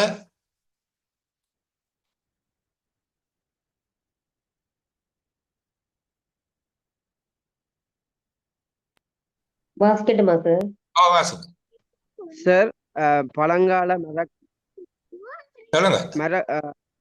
பழங்கால மரக்கட்டிடங்களில் பயன்படுத்தப்பட்ட பெரிய கைமரங்கள் உறுதியான முறையில என்று சொன்னீங்கன்னா அங்க இது வந்துரும்பா, அடைமொழி வந்துடும். கைமரங்கள் உறுதியான முறையில அமைக்கப்பட்டு ஓவியங்களால் அலங்கரிக்கப்பட்டுள்ளன. பெரியவையாகவும் என்று சேர்த்து விட்டால் நல்லமல்லோ, 3 போயிட்டல்லோ. பெரிய கைமரங்கள் என்று சொன்னோம் என்றால் அது கைமரம் தான். அது அங்க ஒரு கருத்தாக இல்லாமல் அடைமொழியாக மாறிவிடும். நான் அன்றைக்கும் ஒரு உதாரணம் சொல்லி தந்தேன் நான் உங்களுக்கு. சில நேரங்களில் நாங்கள் ஒரு பிரதான கருத்தை கொண்டு வந்து அடைமொழியாக மாற்றின உடனே எங்களோட சுருக்கமும் பிழைச்சிப்போம். அப்போ மிக பழங்கால மரக்கட்டடங்களின் கைமரங்கள், கட்டடங்களில் பயன்படுத்தியுள்ள கைமரங்கள் என்று சொல்லுகிறது நாங்கள் ஒரு சொல்ல குறைக்கலாம். பழங்கால மரக்கட்டடங்களின் கைமரங்கள் பெரியனவாகவும் உறுதியாக இணைக்கப்பட்டு ஓவியங்களினால் அலங்கரிக்கப்பட்டும் இருந்தன. பெரியனவாக இருந்திருக்கு, உறுதியாக இணைக்கப்பட்டிருக்கு, ஓவியங்களினால அலங்கரிக்கப்பட்டிருக்கு. இப்ப யோசிச்சு பாருங்க, இந்த உரைப்பகுதியை வாசிக்க நீங்கள் இதன் பிரதானமான கருத்து என்று நினைச்ச விஷயம் இங்கே ஒரு கருத்தே இல்லாம அடிபட்டு போச்சு. இந்த அபிப்பிராயம் தான் பிரதான கருத்தா யோசிச்சு வச்சிருந்தாங்க. பெரும்பாலானவர்கள் அதே தான் செய்வார். சரி, தவறு இல்லை, எல்லாரும் செய்கிற பிள்ளையத்தான் நீங்களும் செய்கிறது. இது அலங்காரம், நெருப்பின் போது எதிர்ப்புத்தன்மை, பாரமான அமைப்பினால் கட்டடத்தின் உறுதி, வேலைப்பாடுகளை செய்வதில் உள்ள இடவசதி, நீண்ட கால உறுதி ஆகியவற்றை எதிர்பார்த்து செய்திருக்க வேண்டும் என்பது கைமரம் பெருசாக இருக்கிறதை பற்றி எழுதியவருடைய அபிப்பிராயம். இது சில வேளை பந்திக்கல்வியாக வருகிற இடங்களில் உங்கள்கிட்ட அவர் கேட்பார்கள், உரையாசிரியர் கைமரங்கள் பெரியனவாக அமைந்ததற்கான காரணங்களாக எவை இருக்கக்கூடும் என்று கருதுகிறேன் என்று கேட்பார்கள். உரையாசிரியர் பழங்கால மரக்கட்டடங்களின் கைமரங்கள் பெரியவையாக அமைந்ததற்கான காரணங்களாக இவற்றை ஊகிக்கிறார் என்று கேட்டால் இந்த பகுதி உங்களுடைய விடையாக அமையும். சரிதானே? உரையாசிரியர் கூறுகின்ற 3 உண்மைகள் என்றால் அவருடைய அபிப்பிராயம் அங்க இல்லை. உரையாசிரியர் இங்க எத்தனை உண்மைகளை கூறுகிறார் என்றால் 3 உண்மைதான். பெருசா இருந்தது, உறுதியாக இணைக்கப்பட்டிருந்தது, ஓவியங்களினால அலங்கரிக்கப்பட்டுள்ளன. சரிதானே? இங்க ஒரு அபிப்பிராயம் இருக்குது, ஒரு விவரித்தல் இருக்குது, 3 உண்மைகள் இருக்குது இந்த உரைப்பகுதிக்குள்ள. இப்படி யோசிக்க முடியுதா? இந்த உரைப்பகுதி எடுத்து வச்சுக்கொண்டு இந்த உரைப்பகுதி 3 உண்மைகளை கொண்டிருக்குது, ஒரு அபிப்பிராயத்தை கொண்டிருக்கு, ஒரு விவரித்தலை கொண்டிருக்கு. அந்த விவரித்தல் என்பது கைமரங்கள் ஓவியங்களினால் அலங்கரிக்கப்பட்டுள்ளன என்கிற கருத்தை விவரிக்கிறார். பெரும்பாலும் வெளிப்புறமாக இருக்கிற கைமரங்களினுடைய நுனி என்பது கொம்புச்சுழி வடிவத்தில் தேவசுழி என்ற பெயரால பல கட்டடங்கள்ல அலங்காரமாக செய்யப்பட்டிருக்குது என்று சொல்லி ஒரு விவரித்தலை கொடுக்கிறார். பாருங்க, ஒரு உரைப்பகுதிக்கு இருந்து நாங்கள் நூல் கலட்டி எடுக்கிற அளவுக்கு படிக்கும். நூலா கலட்டி எடுக்கிறோம். 3 உண்மை, ஒரு அபிப்பிராயம், ஒரு விவரித்தல். இப்படி நாங்கள் உரைப்பகுதியை வாசிக்க பழகினோம் என்றால் எங்களுடைய வெற்றி 100%. சரியா? இப்படி நான் ஏன் ஒரு உரைப்பகுதியோட இவ்வளவு மினைக்கெடுகிறேன், இப்படியே தொடர்ந்து கடைசி எக்ஸாம் போற நாள் வரைக்கும் இப்படித்தான் கதைப்போமா என்று யோசிக்க கூடாது. சரியா? எங்களுடைய இந்த ஒவ்வொரு திறனும் ஒவ்வொரு இடத்திலும் ஒவ்வொரு விதமான திறன்கள். முதல் சகோதரங்கள் 2 பந்தியில் 2 விஷயங்களை நாங்கள் பார்த்து கொண்டோம். அதே போல இதுல ஒரு உரைப்பகுதியை வாசிக்கே நீங்கள் ஓகே, இது ஒரு அபிப்பிராயம் சொல்றாரு, இது ஒரு உண்மையை சொல்றாரு, இது ஒரு விவரித்தல் என்று கண்டுபிடிச்சிட்டால் உண்மைகள் தான் சாராம்சமாக இருக்கும். அபிப்பிராயமோ விவரித்தலோ சாராம்சம் அல்ல. இல்லை என்றால் நாங்கள் ஏமாந்து போயிடுவோம். இங்க ஒரு அபிப்பிராயத்தை நாங்கள் பிரதான கருத்தாக எடுத்து வச்சுக்கொண்டு பல பேர் எழுதியிருப்பீங்க. எனக்கு நீங்க இப்ப வாசிச்சு காட்ட மாட்டீங்கள், ஆனால் அப்படித்தான் எழுதியிருப்பீங்க. பிரதானமான உண்மைகளை கையை விட்டுட்டு எழுதியிருப்பீங்க. சரி, நாங்கள் அடுத்த உரைப்பகுதிக்கு போகிறதுக்கு முன்னால நெருப்பின் போது எதிர்ப்புத்தன்மை, பாரமான அமைப்பினால் கட்டடத்தின் உறுதி என்று சொல்லி போல்டா இருக்கு. இதுக்கு யார் விளக்கம் சொல்ல போறீங்க?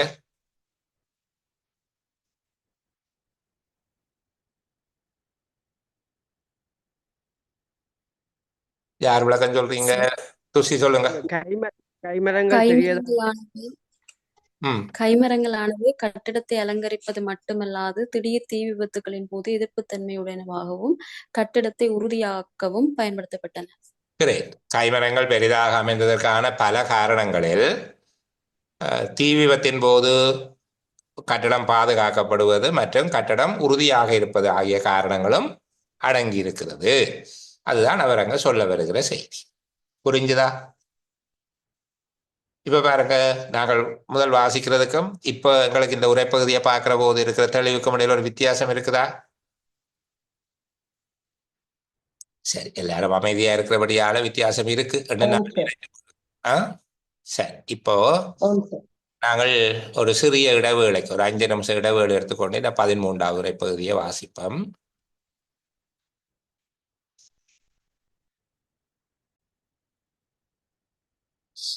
சரி, நாங்கள் தொடர்ந்து இந்த 13வது உரை பகுதியை பார்ப்போம். பொதுமக்கள் பாதுகாப்பு கட்டளை சட்டத்தின் கீழ் அல்லது பொதுமக்கள் பாதுகாப்பு தொடர்பில் அப்போதைக்கு வலுவில் உள்ள சட்டத்தின் கீழ் அவசரகால ஒழுங்கு விதிகளை ஆக்குவதற்குள்ள தத்துவமானது அரசியலமைப்பினது ஏற்பாடுகள் தவிர்ந்த ஏதேனும் சட்டத்தினது ஏற்பாடுகளின் தொழிற்பாட்டை ஒதுக்கி தள்ளுகின்ற, திருத்துகின்ற அல்லது இடைநிறுத்தி வைக்கின்ற சட்ட பயன்பாடு கொண்ட ஒழுங்கு விதிகளை ஆக்குவதற்கான தத்துவத்தையும் உள்ளடக்குதல் வேண்டும். பொதுமக்கள் பாதுகாப்பு கட்டளை சட்டத்தின் கீழ் அல்லது பொதுமக்கள் பாதுகாப்பு தொடர்பில் அப்போதைக்கு வலுவில் உள்ளதான சட்டத்தின் கீழ் அவசரகால ஒழுங்கு விதிகளை ஆக்குவதற்குள்ள தத்துவமானது அரசியலமைப்பினது ஏற்பாடுகள் தவிர்ந்த ஏதேனும் சட்டத்தினது ஏற்பாடுகளின் தொழிற்பாட்டை ஒதுக்கி தள்ளுகின்ற, திருத்துகின்ற அல்லது இடைநிறுத்தி வைக்கின்ற சட்ட பயன் கொண்ட ஒழுங்கு விதிகளை ஆக்குவதற்கான தத்துவத்தையும் உள்ளடக்குதல் வேண்டும். 5 வரிதான், ரொம்ப பெருசா எல்லாம் இல்லை. திரும்ப ஒருக்க வாசிப்போம். பொதுமக்கள் பாதுகாப்பு கட்டளை சட்டத்தின் கீழ் அல்லது பொதுமக்கள் பாதுகாப்பு தொடர்பில் அப்போதைக்கு வலுவில் உள்ளதான சட்டத்தின் கீழ் அவசரகால ஒழுங்கு விதிகளை ஆக்குவதற்குள்ள தத்துவமானது அவசரகால ஒழுங்கு விதிகளை ஆக்குவதற்குள்ள தத்துவமானது அரசியலமைப்பின் ஏற்பாடுகள் தவிர்ந்த ஏதேனும் சட்டத்தினது ஏற்பாடுகளின் தொழிற்பாட்டை ஒதுக்கி தள்ளுகின்ற, திருத்துகின்ற அல்லது இடைநிறுத்தி வைக்கின்ற சட்ட பயன் கொண்ட ஒழுங்கு விதிகளை ஆக்குவதற்கான தத்துவத்தையும் உள்ளடக்குதல் வேண்டும்.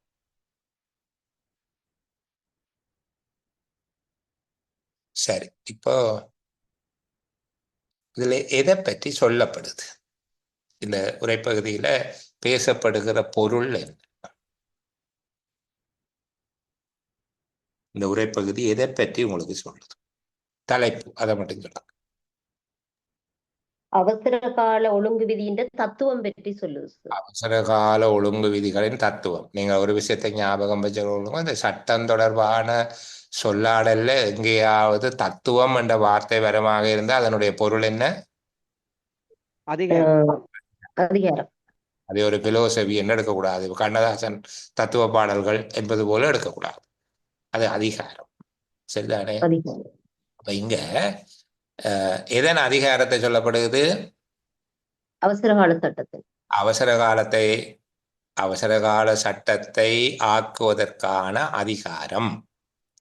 சரிதானே? அவசரகால ஒழுங்கு விதிகளை ஆக்குவதற்கான அவசரகால ஒழுங்கு விதிகள் என்பது சாதாரணமாக ஒரு அவசரகால சட்டம் என்று எடுக்கலாம். சரி, நாங்கள் அவசரகால ஒழுங்கு விதிகள், அவசரகால ஒழுங்கு விதிகளை ஆக்குவதற்கான அதிகாரம் எதை உள்ளடக்கியது?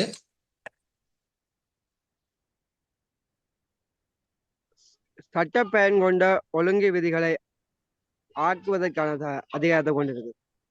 சட்ட பயன் கொண்ட ஒழுங்கு விதிகளை ஆக்குவதற்கான தத்துவத்தையும் உள்ளடக்கும்.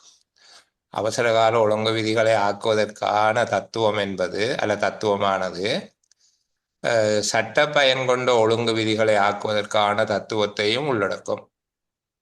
சரியா? அரசியலமைப்பின் ஏற்பாடுகள் தவிர்ந்த ஏனைய சட்டத்துல தலையிடலாம் என்று சொல்லி கிடக்கு சார். ஏனைய சட்டங்களை புறமொதுக்கும் அதிகாரத்தையும் கொண்டிருக்கும். சரிதானே? அங்க ஏனைய சட்டங்களை ஒதுக்கி தள்ளுகிற, திருத்துகின்ற அல்லது இடைநிறுத்தி வைக்கிற சட்ட பயன், சட்ட தன்மை கொண்ட ஒழுங்கு விதிகளை ஆக்கும் தத்துவமும் அவசரகால ஒழுங்கு விதிகளை ஆக்கும் தத்துவத்துக்குள்ள இருக்குது. இப்ப சுருக்கமா சொன்னால் அவசரகால ஒழுங்கு விதிகளை ஆக்கும் அதிகாரம் என்பது அவசரகால ஒழுங்கு விதிகளை ஆக்கும் அதிகாரம் என்பது அரசியலமைப்பு தவிர ஏனைய சட்டங்களை புறமுதுக்கும் தத்துவத்தையும் உள்ளடக்கும். ஏனைய சட்டங்களை மதிக்காம ஏனைய சட்டங்களை ஃப்ரீஸ் பண்ணி வைக்கும். சரிதானே? ஒரு அவசரகால சட்டத்துக்கு கீழே செய்யப்படுகிற ஏற்பாடு, அவசரகால ஒழுங்கு விதியின் கீழே செய்யப்படுகிற ஏற்பாடு அரசியலமைப்பு சட்டத்தின் ஏற்பாடுகள் தவிர ஏனைய சட்ட ஏற்பாடுகளை புறமுதுக்கும் அதிகாரத்தையும் கொண்டிருக்கும். அவசர முழுமையா புறமுதுக்குன்னு சொல்லலாமா சார்? ஒதுக்கி தள்ளுகிற, திருத்துகிற, இடைநிறுத்தி வைக்கிற, இப்படி எதையும் செய்யலாம்.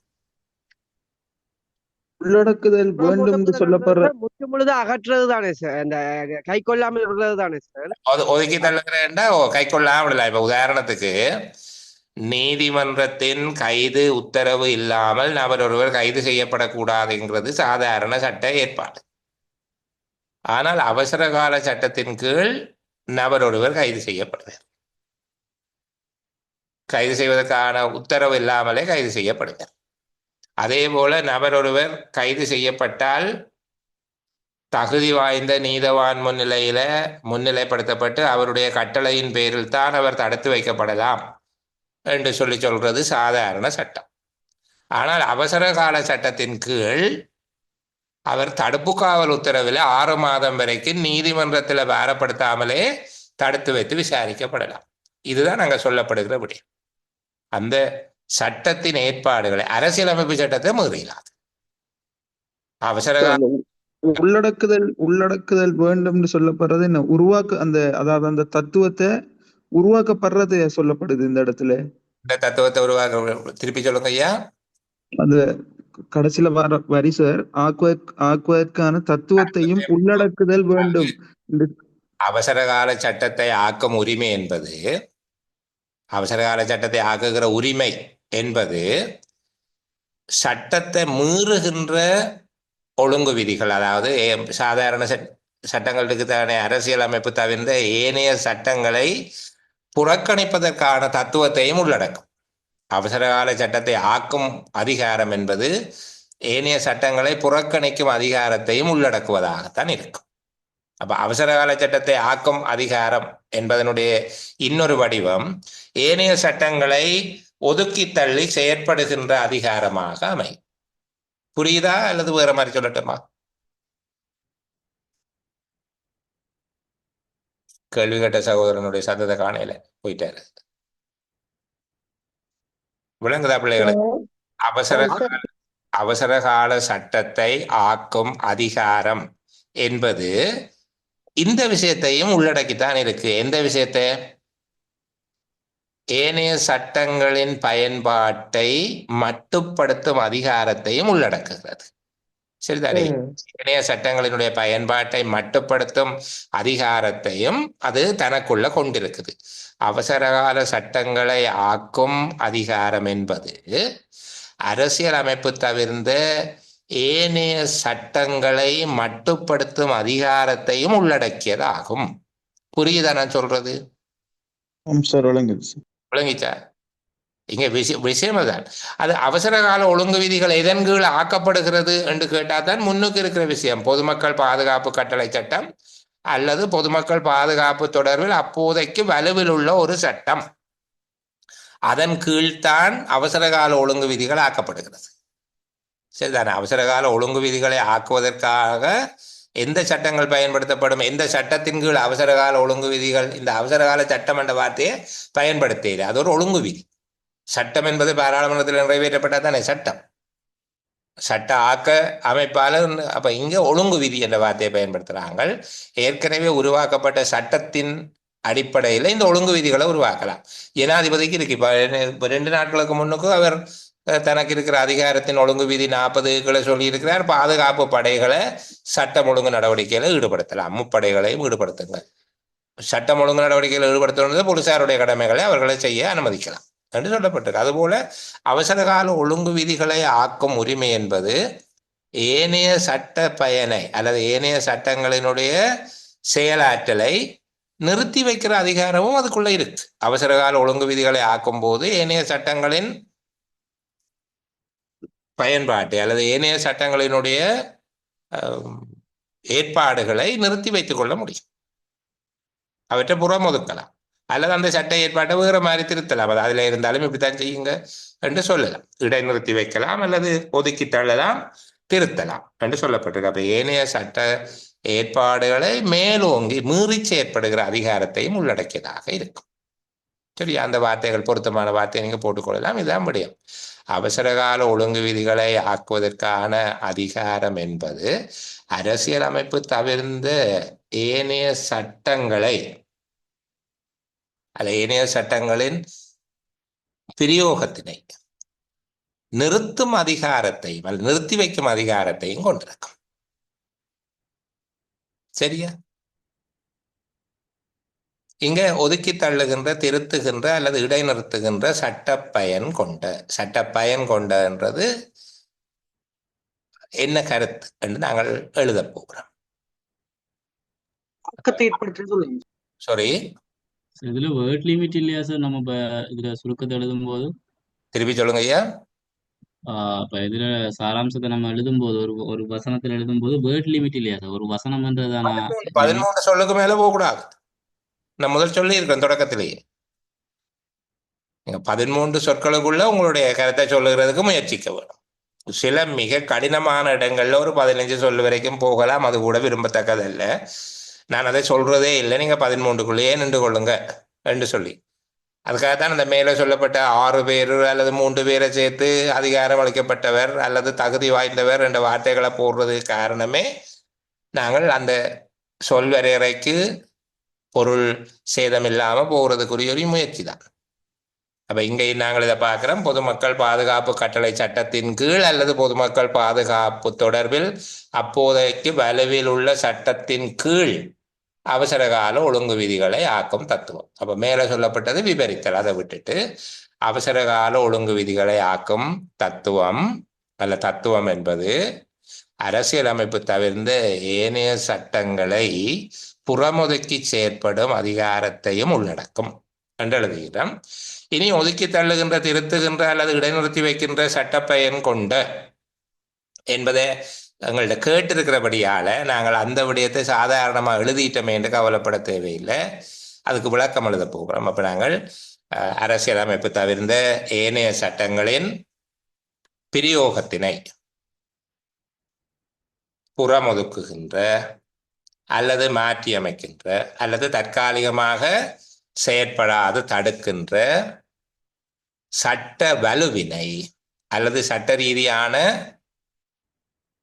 அதிகாரத்தினை அவசரகால ஒழுங்கு விதிகள் கொண்டிருக்கும் என்று சொல்லி நாங்கள் விளக்கம் அதை எழுதலாம். புரியுதா சொல்றது? அரசியலமைப்பு தவிர்த்த ஏனைய சட்டங்கள் வலுவிலக்கு சொல்லுது. ஓ, அதை வலுவிலக்க செய்யலாம். கிரேட், நல்ல வார்த்தை. வலுவிலக்க செய்யும் அதிகாரத்தையும் கொண்டு அவசரகால ஒழுங்கு விதிகளை ஆக்கும் அதிகாரம் என்பது அரசியலமைப்பு தவிர்ந்த ஏனைய சட்டங்களை வலுவிலக்க செய்யும் அதிகாரத்தையும் உள்ளடக்கும். கிரேட் கிரேட், நல்ல வசனம். சரியா? நல்ல வார்த்தை. அது அப்படி எழுதலாம். அழகான வார்த்தை. நம்ம 14வது இடத்துக்கு போகட்டா? 14வது உரைப்பகுதிக்குள்ள போகும். சரியா? அடிச்செழுத்தொகை சொல்லுங்க சார் திருப்பி. சரிப்பா, அடிச்செழுத்தொகை சொல்லுங்க சார் திருப்பி. நீங்க பேசுறது எனக்கு விளங்க இல்லை. அடிச்செழுத்தொகை திருப்பி சொல்லுங்க சார். அந்த தடிச்ச எழுத்தா? ஓம் சார், ஓம் சார். ஓகே. அவசரகால ஒழுங்கு விதிகள் சாதாரண சட்டங்களின் செயற்பாடுகளை புறம் தள்ளுகிற அல்லது புறமொதுக்குகின்ற, மாற்றி அமைக்கின்ற அல்லது தற்காலிகமாக தடை செய்கின்ற சட்ட ரீதியான அதிகாரத்தையும் கொண்டவையாக இருக்கும்.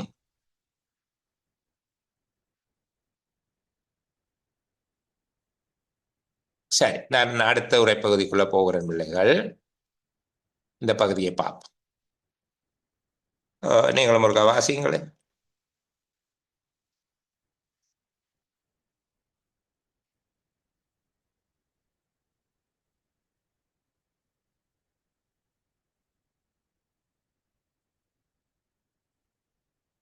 ஆட்சி முடிவடைந்த சமயத்தில் இலங்கையில் உள்ள ஒல்லாந்தரின் ஆஸ்பத்திரிகள் ஒவ்வொன்றிற்கும் உள்ளூர் வைத்தியர் ஒருவரை நியமிக்கவும் தீர்மானித்தார்கள். ஒல்லாந்து வைத்தியர்களுக்கு உதவுவது அவர்களது கடமையாக இருந்தது. அதே சமயத்தில் ஒல்லாந்தர்களின் மருந்து வகைகளையும் சிங்கள மக்கள் பாராட்டினார்கள். நரேந்திர சிங்க மன்னன் சுகவீனமுற்றிருந்த போது 3 தடவைகளில் ஒல்லாந்து வைத்தியர்களின் உதவியை நாடியதாக வரலாறுகள் கூறுகின்றன. இறுதியாக சுகவீனமுற்ற போதிலும் தனது சொந்த வைத்தியர்களின் சிகிச்சையில் திருப்தி அடையாத அரசன் ஒல்லாந்து வைத்தியர்களை அழைப்பித்திருந்தார். திரும்பவும் வாசிக்கிறேன். ஆட்சி முடிவடைந்த சமயத்தில் இலங்கையில் உள்ள ஒல்லாந்தரின் ஆஸ்பத்திரிகள் ஒவ்வொன்றிற்கும் உள்ளூர் வைத்தியர் ஒருவரை நியமிக்கவும் தீர்மானித்தார்கள். ஒல்லாந்து வைத்தியர்களுக்கு உதவுவது அவர்களது கடமையாக இருந்தது. அதே சமயத்தில் ஒல்லாந்தர்களின் மருந்து வகைகளையும் சிங்கள மக்கள் பாராட்டினார்கள். நரேந்திர சிங்க மன்னன் சுகவீனமுற்றிருந்த போது 3 தடவைகளில் ஒல்லாந்து வைத்தியர்களின் உதவியை நாடியதாக வரலாறுகள் கூறுகின்றன. இறுதியாக சுகவீனமுற்ற போதிலும் தனது சொந்த வைத்தியர்களின் சிகிச்சையில் திருப்தி அடையாத அரசன் ஒல்லாந்து வைத்தியர்களை அழைப்பித்திருந்தார். சரி, கொஞ்சம் பாருங்க இன்னொரு கால்.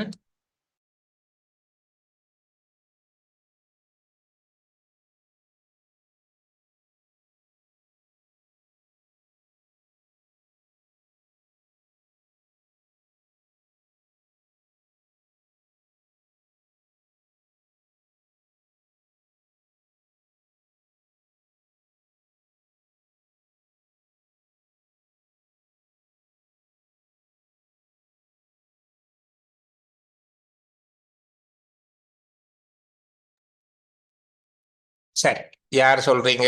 இது எதை பற்றி பேசப்படுது அல்லது இதுல சொல்லப்படுகிற முக்கியமான கூற்றுக்களை? ஒல்லாந்த வைத்தியர்கள் பற்றி. ஒல்லாந்த வைத்தியர்களை பற்றியா ஒல்லாந்த வைத்தியம் சம்பந்தமாக? ஒல்லாந்த வைத்திய முறை சிறந்த ஒல்லாந்த வைத்திய முறை, ஒல்லாந்து வைத்தியர்களையும் ஒல்லாந்து வைத்தியர்கள் பயன்படுத்திய மருந்து வகைகளை பற்றியும் சொல்லப்படுது. சரி. ஒல்லாந்த ஒல்லாந்த ஆட்சி முடிவடைந்தாலும் ஒல்லாந்தர்களுடைய வைத்திய முறையினுடைய சொல்லுங்க வைத்திய முறையினுடைய தேவை இலங்கையில இருந்து சொல்லுங்க. ஆட்சி முடிவடைந்த சமயத்தில் இலங்கையில் உள்ள ஒல்லாந்தரின் ஆஸ்பத்திரிகள் ஒவ்வொன்றிற்கும் உள்ளூர் வைத்தியரை நியமிக்கவும் தீர்மானித்தார்கள்.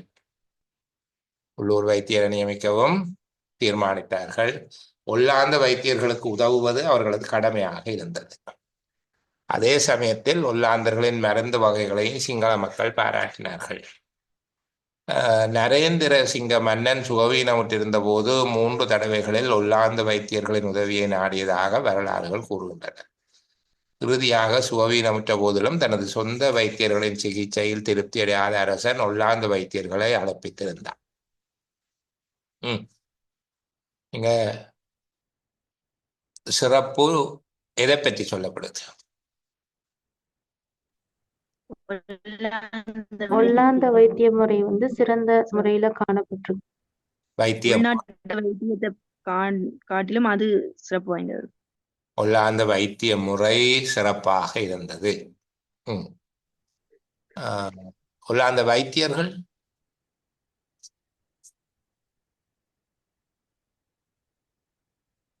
இதுல ஒரு பகுதி இந்த இடத்துல நரேந்திர சிங்க மன்னன் சுகவீனமுற்றிருந்த போது என்கிற பகுதி, இந்த உரைப்பகுதியில மேலதிகமாக ஏதாவது கருத்தை உங்களுக்கு தருகிறதா?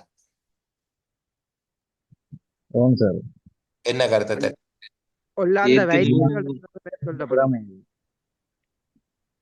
சொல்லுங்க. வைத்தியர்களுடைய சிறப்பை பற்றி சொல்லுது. ஒல்லாந்த மருந்துகளின் சிறப்பை பற்றி அந்த பகுதி சொல்லுதா? மக்கள் பாராட்டின சம்பந்தமா நேரம் மருந்து வகைகளை பத்தி சொல்லுது. அது அதனுடைய தொடர்ச்சியாக சொல்லப்படுகிறதால அது மருந்தினுடைய சிறப்பாகவும் இருக்கலாம், வைத்தியர்களுடைய சிறப்பாக இருக்கலாம். 2 விடயங்கள் இங்க சொல்லப்பட்டிருக்கு. என்ன ஒல்லாந்த மருத்துவம் மற்றும் மருத்துவர்கள் எவ்வாறு இருந்தார்கள்?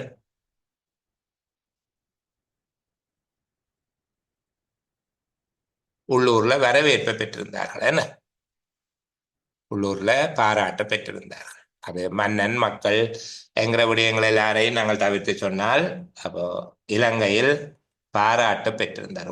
உள்ளாந்த வைத்தியர்களும் வைத்திய முறையும் இலங்கை மக்களால் பாராட்டப்பட்டதோடு வேற ஒரு செய்தி அதுக்குள்ள இருக்குது. என்ன இன்னொரு கூற்று என்ன இருக்கு? உள்ளாந்த சிங்கள மக்கள் பாராட்டணும். முறையும் பாராட்டப்பட்டது என்பது சரி.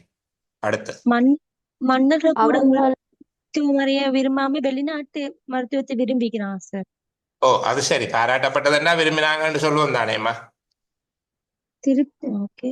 சிங்கள மக்கள் அந்த பாராட்டினார்கள். வைத்திய உள்ளூர் முறை அந்த வைத்தியர்கள் வைத்தியங்களையும் நியமிக்கப்பட்டிருக்காங்க வைத்திய சார். முறையும் பயன்படுத்தியும் கொண்டிருக்கிறார்கள். ஓ சரி. உள்நாட்டு வைத்திய முறை நலிவடை இலங்கை வைத்தியரோட சிறந்தவராக காணப்பட்டார்.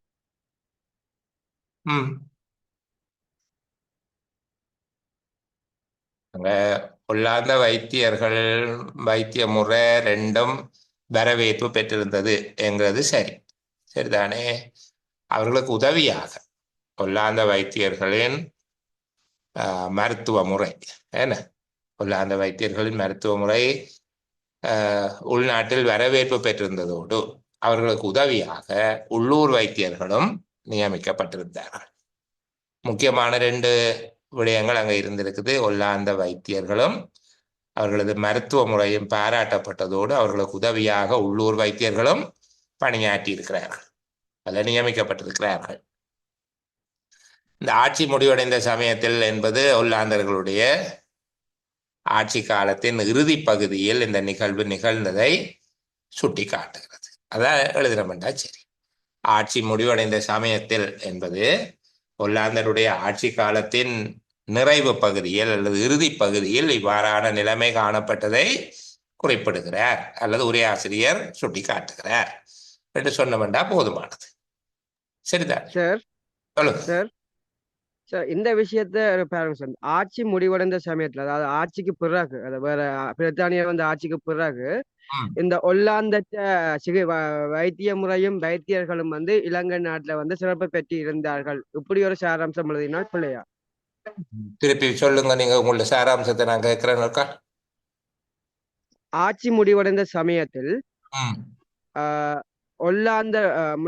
ஒல்லாந்தர்களுடைய வைத்தியர்களும் வைத்திய முறையும் இலங்கையில சிறப்பு பெற்றிருந்தது. சிறப்பு பெற்றிருந்தது சரி. அந்த ஆட்சி முடிவடைந்த சமயத்தில்ங்கிறதையும் சேர்த்து எழுதுறீங்க, அந்த காலப்பகுதியை காட்ட வேண்டும் ஆசைப்படுறீங்க. அது எந்த ஆட்சி முடிவடைந்த சமயம்?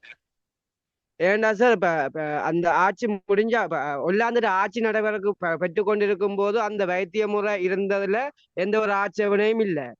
ஆனா ஒரு பிரித்தானியற்ற ஆட்சி நடைபெற்று கொண்டிருக்கிற போதிலையும் இந்த ஒல்லாந்த வைத்திய முறை இங்க இருக்குன்னு சொல்லி அந்த சிறப்பு தானே சார் இங்க எடுத்து காட்டக்கூடிய ஆட்சி முடிவடைந்த காலம்.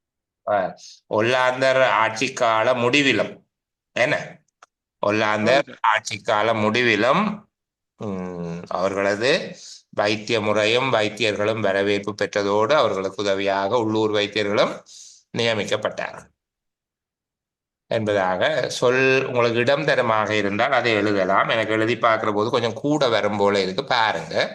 இருந்தால் சரி. ஒல்லாந்தர்களின் வைத்திய முறைமை வரவேற்பு பெற்றது அவர்களுடைய ஆட்சி காலத்தின் முடிவிலும் ஒல்லாந்தர் ஆட்சியின் இறுதியிலும் அவர்களின் வைத்திய முறை வரவேற்பு பெற்றதோடு உள்ளூர் வைத்தியர்களும் அவர்களுக்கு உதவியாக நியமிக்கப்பட்டார்கள். எழுதி பாருங்க. அந்த இடம் தந்தால் நீங்க சேர்க்கிறதுல ஆட்சேபனை இல்லை, அது ஒரு அடைமொழி அல்ல, அதை சேர்த்தா நல்ல பரவாயில்லை.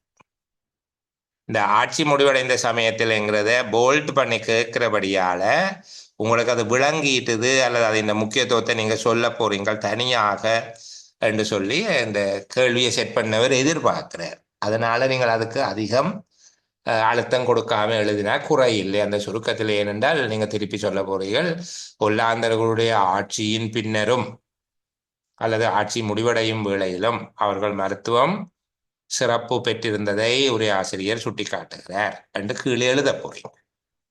அதுக்காகத்தான் அதை போல்ட் பண்ணியிருக்கிறாங்க.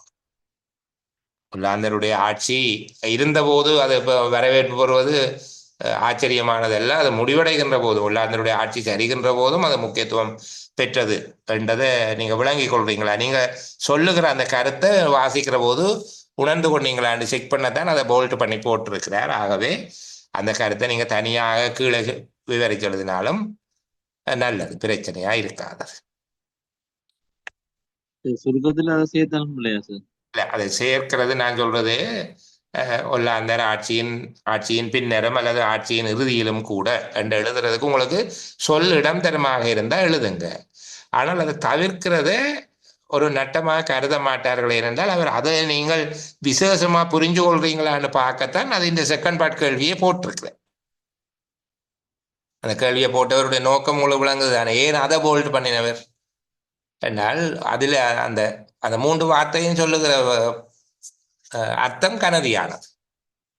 ஒல்லாந்தர்கள் ஆட்சி நிலவிய போது இருப்பது ஆச்சரியமானதல்ல.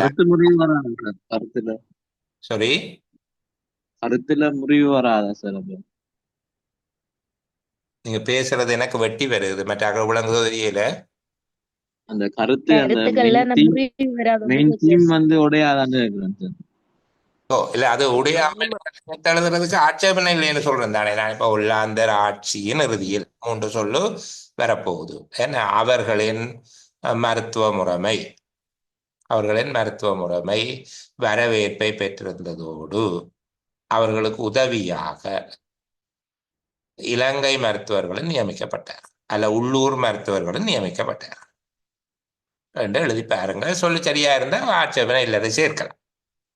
ஆனால் 2வதுல நீங்க வடிவா விளக்கி எழுதணும். ஆட்சி முடிவடைந்த சமயத்தில் என்பது ஒல்லாந்தர்களுடைய ஆட்சி நிறைவடைந்த பின்னரும் அல்லது நிறைவடைந்த கால பகுதியிலும்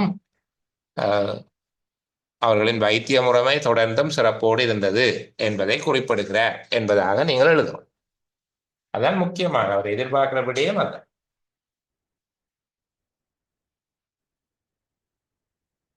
விளங்குதா பிள்ளைகள்? நல்லது. இன்னும் ஒரு 6 கேள்வி இருக்குது. செய்து கொண்டு வாங்கோ. செய்யாதாக்களும் செய்து கொண்டு வாங்கோ, செய்தாக்களும் திருப்பி பார்த்து கொண்டு வாங்கோ. தொடர்ந்து நாங்கள் நாளைய வகுப்பில் மீதி விஷயத்தை பேசுவோம். நீங்கள் ஏதாவது என்னிட கேட்க வேண்டி இருந்தால் இனி ஆஃப் ரெக்கார்டிங்கில் கேட்கலாம்.